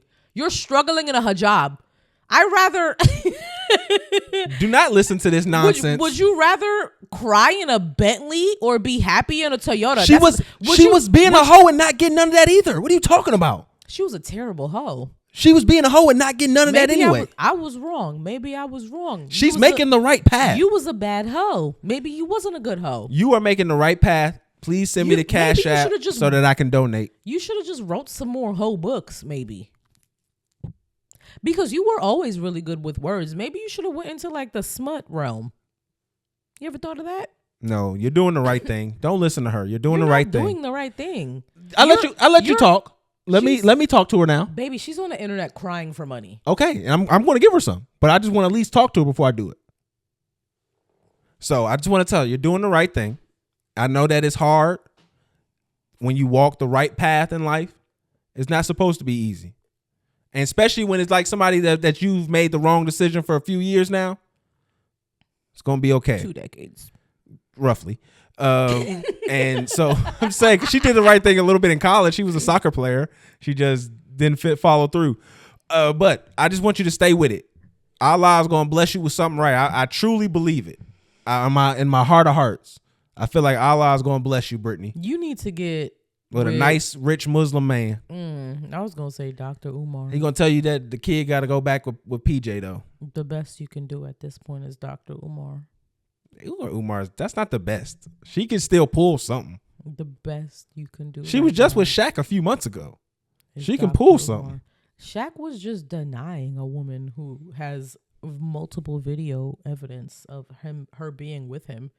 I'm just saying she's her in a being realm with of him. being able to pull a particular type of gentleman. Obviously, she wrote a whole book about it. You should have just kept pulling them niggas. No, she want to have an opinion. That's her problem. She's been had an opinion. That's the problem. It's cute when you're a little 21-year-old with an opinion that nobody really cares about, but once you turn 30 with that same opinion, nobody wants to hear that. Be quiet, look cute. You already fulfilled yourself with a child. Just keep being a hoe. I mean, she wasn't even with a nigga who was a max dollar player. So, I mean.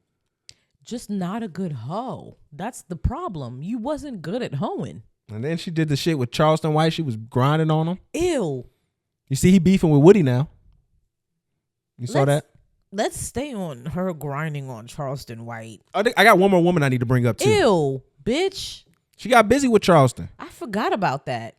She got busy with Charleston. Literally disgusted. I wasn't mad. Bottom of the barrel dip. I wasn't mad about that. She had to get crazy with Charleston.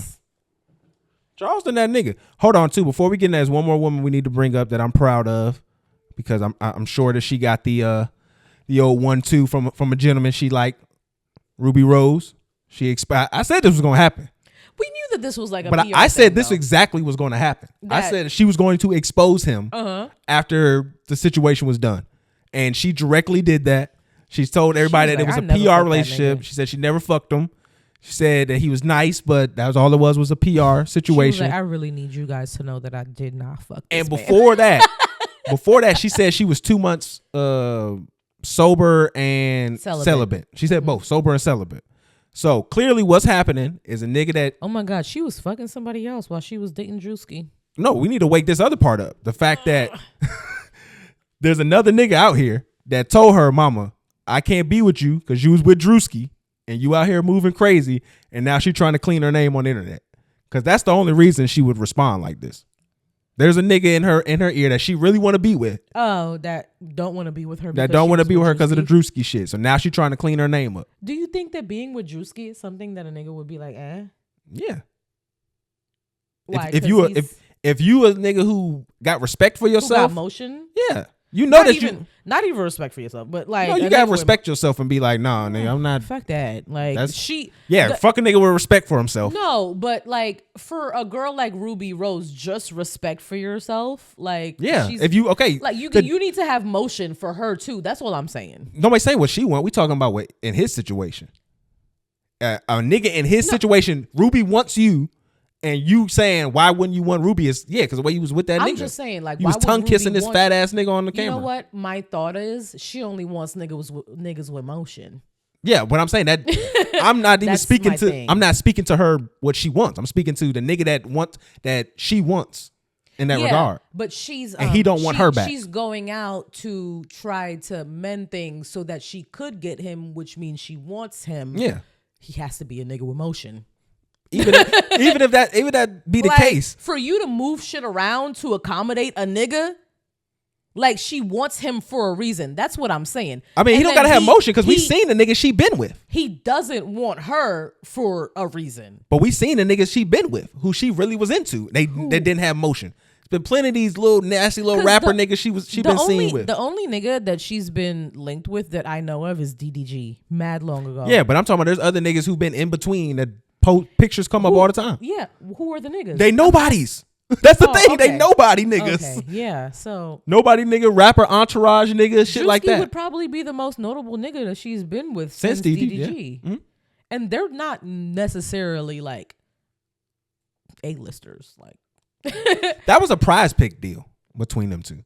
But like when it comes to like chicks like that, that's what I'm saying. You can't really trust a Ruby to hold it down in any kind of capacity. Luckily, the fact that he is a funny nigga, he can do the whole joking off that shit and being like, oh yeah, he did the whole love don't cost a thing. he can pull that off. Like he's fortunate. His brand in that isn't regard. gonna be hurt by because he had a chance to bust her out. Remember when he was on that radio show and they was asking about her and he just kept it cool. Oh, it's all right, just gotta spend that money and all that other shit. He was making her look good in that moment. But you already see that again. They're never going to look at you and do you the way they want you to do them. Because if he would have did this shit, he would have been the worst nigga in the world. Oh, this nigga suck. Look at him. Look how he treat. It was just PR. Look how he treat black women. Oh, he turned her into an item. He just purchased her. All this other shit. If Drewski would have just exposed her. Like it was just a PR relationship and blah blah blah. Yeah, probably. It's crazy. It's insane. But no man has ever come out and said that this relationship was just PR. But I think that's who? Trying to think who it was. A couple guys. It was a guy that I was. Give me a couple. I'm trying to remember who it was. I need you to specifically remember. It was a white. It was part of some white thing, but they was doing a fake. People. They was doing a fake little because he was gay. He was trying to hide the gay. That's what it was. Well, that's not. I can't think who it was, but yeah, he was using her to find. Beards don't count. Beards don't count. No, that's why not? Because they're necessary for the homosexuals because of our society. I'm talking about like straight up PR, straight relationships where the man like Justin and Brittney. Where the man comes out and he's like, "This was just PR." Didn't he say that though? Didn't Justin say that? I don't know. I don't know I thought Justin said it was just PR between them. Brittney's book came out and shat all over him, and that was like the start of the downward spiral for Justin Timberlake. So I don't think that would be a good example either. I don't think there are any good examples of men coming out, but that's because I think that men's brands are more fortified when they're like maybe in a relationship, except if you're specifically a sex symbol like Trey Songz used to be, or like a Riggy Martin. How about Lizzo boyfriend? He paid to be there. Who the fuck is Lizzo's boyfriend? Who the fuck is Lizzo's boyfriend? I thought he was like a songwriter. We don't give a fuck who this man is. I thought he was a songwriter. Come on, not a good idea. Not a good. Who the fuck is Lizzo's boyfriend? You don't think that nigga paid to be there? No, because I don't know who the fuck Lizzo's boyfriend is. What about Gabby from Precious? What about her man? I don't know her nigga either. That white man. You just think that I'm just bringing up fat black women cannot be loved. How would you feel like it was fat black women? Because you are fat phobic. You think Lizzo's fat? Yes. She losing weight. She's losing weight, but she's fat. There's nothing wrong with being fat. Bitch, look at me in my eyes right now. Ain't nothing wrong with being fat. Be a fat bitch if you want to be a fat bitch. Be that. Fair is so lying. So be much. that. Be that. Fair is lying. I would so much. literally cry my eyes out if I was fat. But that's because I've been skinny my whole life. And I know that I would be on a different side of the social acceptable standard. Y'all are already there. Accept it. I'm not. I don't know what to tell you. But if you're fat, be fat. Be happy about being fat. But you already that. I'm not. I don't know what to tell you. Cut this out. Nah, I'm kidding. Don't cut it out. It's kind of funny. Hold on, I want you to listen to something that happened to Myron the other day. So y'all know we are not fans of the Fresh and Fit podcast. I'm taking my headphones out. You're going to like this. I'm taking my headphones out okay. I was going to say, because we cannot give them streams. It's not no stream. This is from a Spaces he was in. Okay. I can't believe how quick that was. I can't believe how fast that was. Can I make this interesting? Can I make this interesting real quick? Myron, you were in MySpace the other day, and I said, you're doing a great job calling it these Jews, but, if we take this country back, we want it for white folks, and would you go home? And you said, I was born here, and I'm not going anywhere. And this is where I think the problem is with working with non-whites, is that once you think you help us, that you're just going to stay in our country. Do you still stand with that answer? Bro, look, man, I know you're trying to get a clippable moment here for your fucking... No, it's the truth, man. This is the issue with whites working with non-whites. We're over here talking about a problem, then you bring it right back into, this whole white thing. Like, dude, shut the fuck up. This whole white thing is what built this country, Myron. Shut the fuck up, dude. Hey, you fucking sand nigger. You sand nigger. Hey, I am in Florida. I'm in Florida, and I will knock you out on camera. All right, I'm not gonna have violence in the space. It's not even my space. Hey, Myron, you a bitch. That nigga called you a sand nigger twice, and you over there stuttering. Yeah, you should have had all of the vitriol for this thing. Both of y'all are bitches, though. I mean, the guy that was calling him a sand nigger with the hard R, we come find you in Florida, bitch. And then Myron, you're also a bitch. Y'all can literally you find double-ended dildos and just butt fuck together, because y'all are both bitches. Myron, you're a little hoe ass nigga, dog. Like, you letting these white folks talk to you crazy. You supposed to be tough FBI nigga. Supposed to be all the little fit nigga. Like, come on, bro. Put where your balls at, man. These white boys got you like that. He had you in a vice grip. That shit was so disgusting. And then the fact that you was in multiple spaces with this lame ass nigga. Being made to look stupid by a white man who's constantly in the Twitter spaces. Nigga called you a sand nigger twice. You're less than. And it felt like that wasn't the first time he said that to you. No, he had that shit loaded up in the clip. About 7 rounds of them shits. I think this also is a message for all y'all who want to team up with these conservatives. Understand that that is their agenda. Yeah. It is not to help you in any capacity. It is to identify you as an other and eliminate you as quickly as possible. So I think that just goes without saying. I just wanted to make sure I brought that out there. I thought it was so funny. I added him when I saw that and I was like, yo, you a bitch, Myron. Just so you know. Myron been a bitch for mad long though. No, he needs to be reminded sometimes. That whole podcast is bitch made. It should be called the Bitch Made Podcast. I need one of you niggas to actually be truthful and name your podcast the Bitch Made Nigga Podcast. Or the Bitch Nigga Podcast. Bitch Made Podcast, Bitch Nigga Podcast. That's not good for SO. Shits and gigs, Bitch Nigga Podcast. And then whatever, what are the names? Who? The Myron and Fresh and Fit. Fresh and Fit. Yeah. That's the Bitch Made Podcast. That's what you need to rename yourselves to. I don't know if that'll do well in the algorithm. All right. So I wanted to tell you this story about what happened in Lebanon a couple of days ago, right? So I just think everybody should just keep this in mind because this shit was kind of insane. So there's a militant group named Hezbollah. You probably can look them up and see what they're about. Essentially, they were trying to transfer a lot of their communications from cell phones to pagers because they didn't want people to be able to track and do all that other stuff to their information. So they get these pagers in, and the other day they have close to 3,000 injuries, 8 deaths, because all of the pagers exploded. So essentially right now people are assuming, I think the Iranian government is accusing Israel of this. And when I heard about this, I don't think people realize how scary this could potentially be, because we got to take into the account, how did this happen? So this one of two things. We got an interception of these beepers, which I believe they said that it was kind of a quick turnaround in which they requested, so it would have been kind of tough to do this. But they intercepted the beepers, plant the detonators in them, get them to the people. And like I said, there was kids who got hurt. I think there was a video of somebody who had it on a fanny pack, and it like exploded on the nigga waist in front of everybody. Or these motherfuckers got a weapon that can tap into your electronic and turn your standard cell phone, standard pager into an explosive. That seems less likely. I was watching the news this morning, and they said that the shipment was intercepted, so that who was it again? Hezbollah. They thought that their electronics were compromised, so that they sent for the beepers, and the Israeli government or whatever. They haven't claimed allegedly, yes, because they haven't claimed responsibility for this as of yet.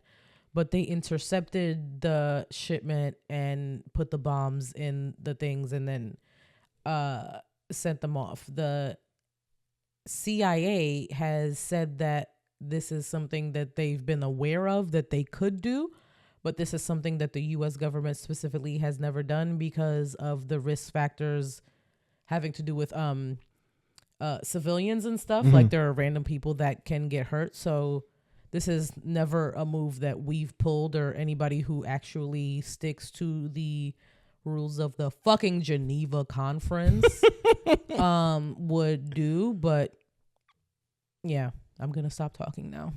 I'm just saying, man.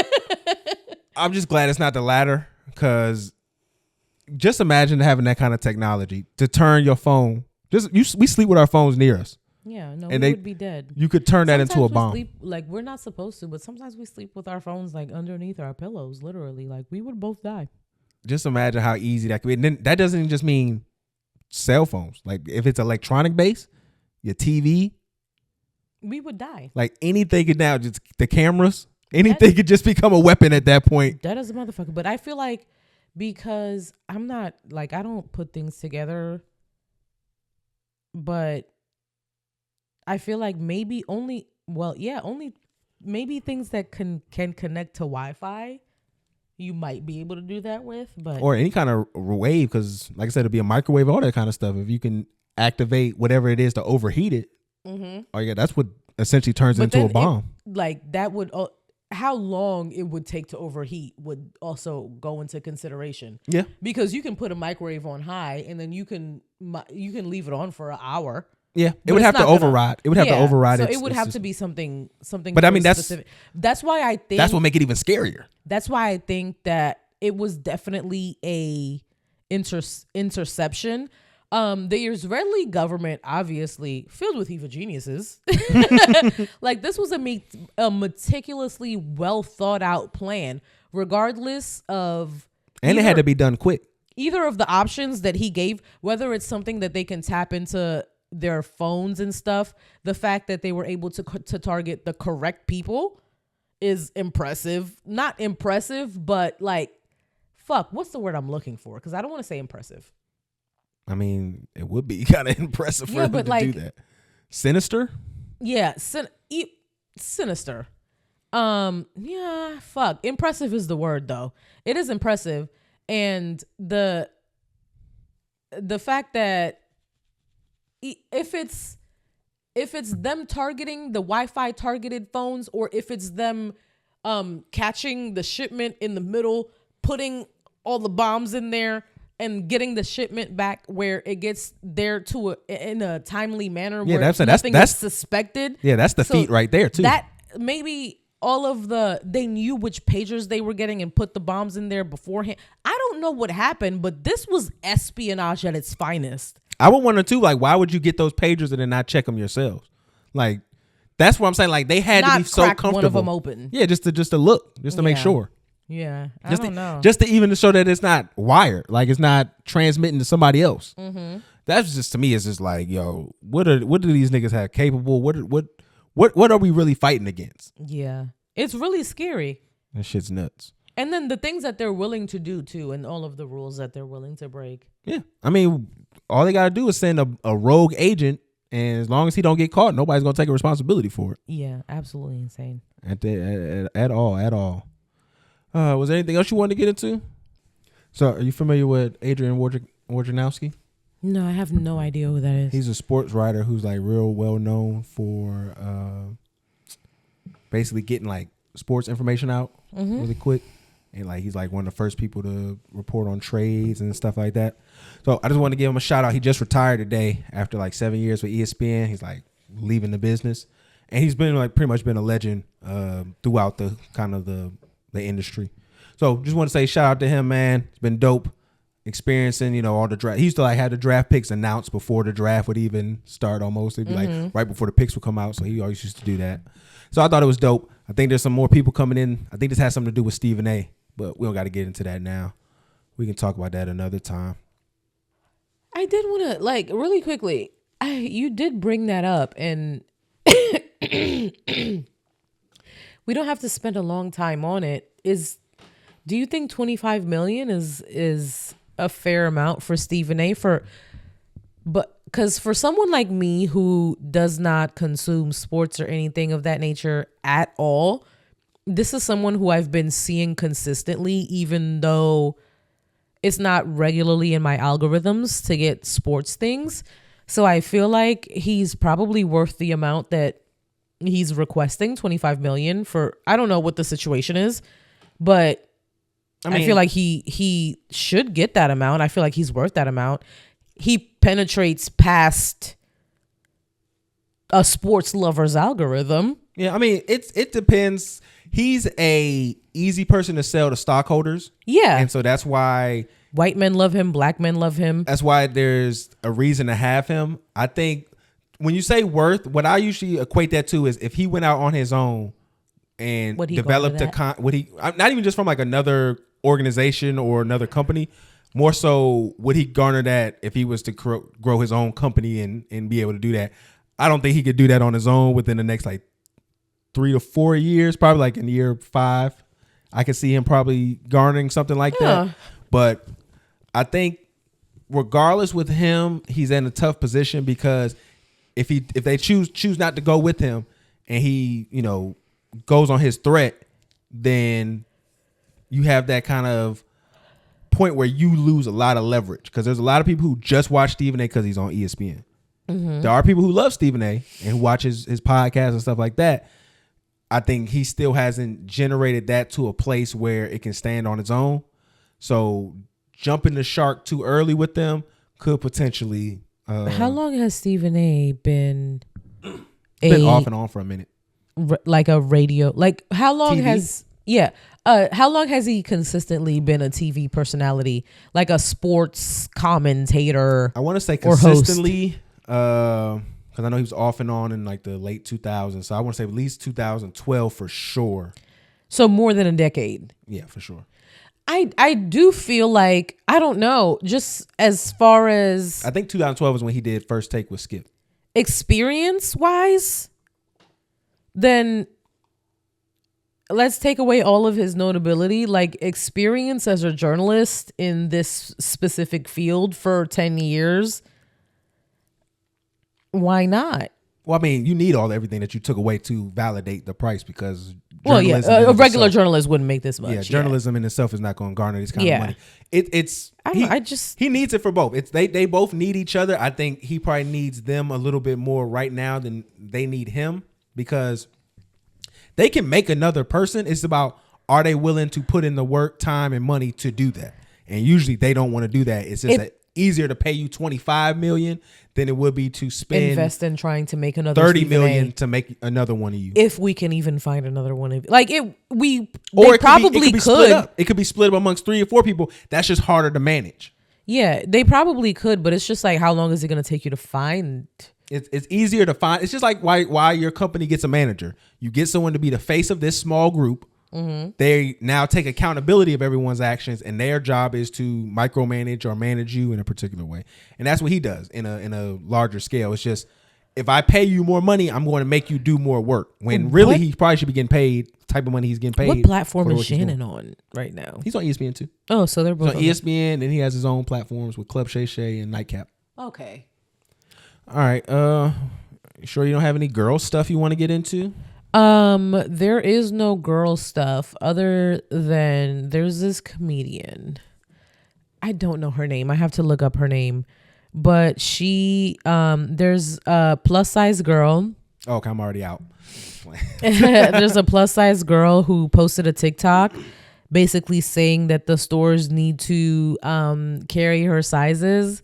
And then this comedian crashed out and made 3 or 4 videos about this girl's TikTok. The girl literally just stitched it to her saying absolutely nothing. And then the comedian keeps making TikTok after TikTok after TikTok, crashing out. And then this bitch is also a 1X. But she said at least she's not trying to stay there. Yeah, so she was like, if the clothes don't fit you, you need to fit the clothes. She was like, you need to lose weight, basically. Nah, she was eating her up, young. But the other girl, it was funny how she tried to play it. I mean, there's nothing else you could really do. The other girl did not say a single fucking word. And then this girl made like 4 TikToks. I saw. And they were over a minute. She was getting her shit off. I mean, big girl couldn't do nothing but do that. Everybody. I just want. You felt like Big Girl won? I felt like Big Girl won just because she did not say a word, and you got this bitch crashing out. Big girl. That's big girl privilege. Over absolute. There is no such thing as big girl privilege. This nigga is literally been the worst man and husband on this specific episode. That's hate. Because there is no such thing as big girl privilege. Y'all get 0 privilege. it's like there is big girl misfortune, big girl and misfortune. That is all y'all get for real. Like I know, it's like the consequences. I don't know because I've never been that. It's like the consequences of low expectations. It's like because you're not really expecting her to do that. You kind of give her that grace in that area. That's all. The shit has been crazy though. That's She's lost a good deal of followers and stuff like that. Like the comedian did. Yeah, it's all right. They'll be back. She was never super popular, like super popular. She was never there. So they'll be back. They'll be back. Now she's just known as a fat bitch. Nah, you're just gonna lean into the white people and they'll rock with you. The white people have never rocked with her. She has extremely black comedy. That's what I'm saying. Just you got to kind of lean into it. Just be. She has to change her. She has to be a caricature of herself. Call Tiffany Haddish. She'll help you. She'll help her out. Yeah, sell your soul. All right. Life is a labor of love, so let's keep building these moments together. And remember, your job is not your family. And the only thing that you should be exploiting is these corporations. Let them know what they need to do. Follow us on all of the social media at talk.fnf.tv on Facebook, Twitter, Instagram, and YouTube. Like, subscribe, leave a comment if there's anything you want to say to us, even if you don't like us. And we appreciate the engagement. Love you. Bye.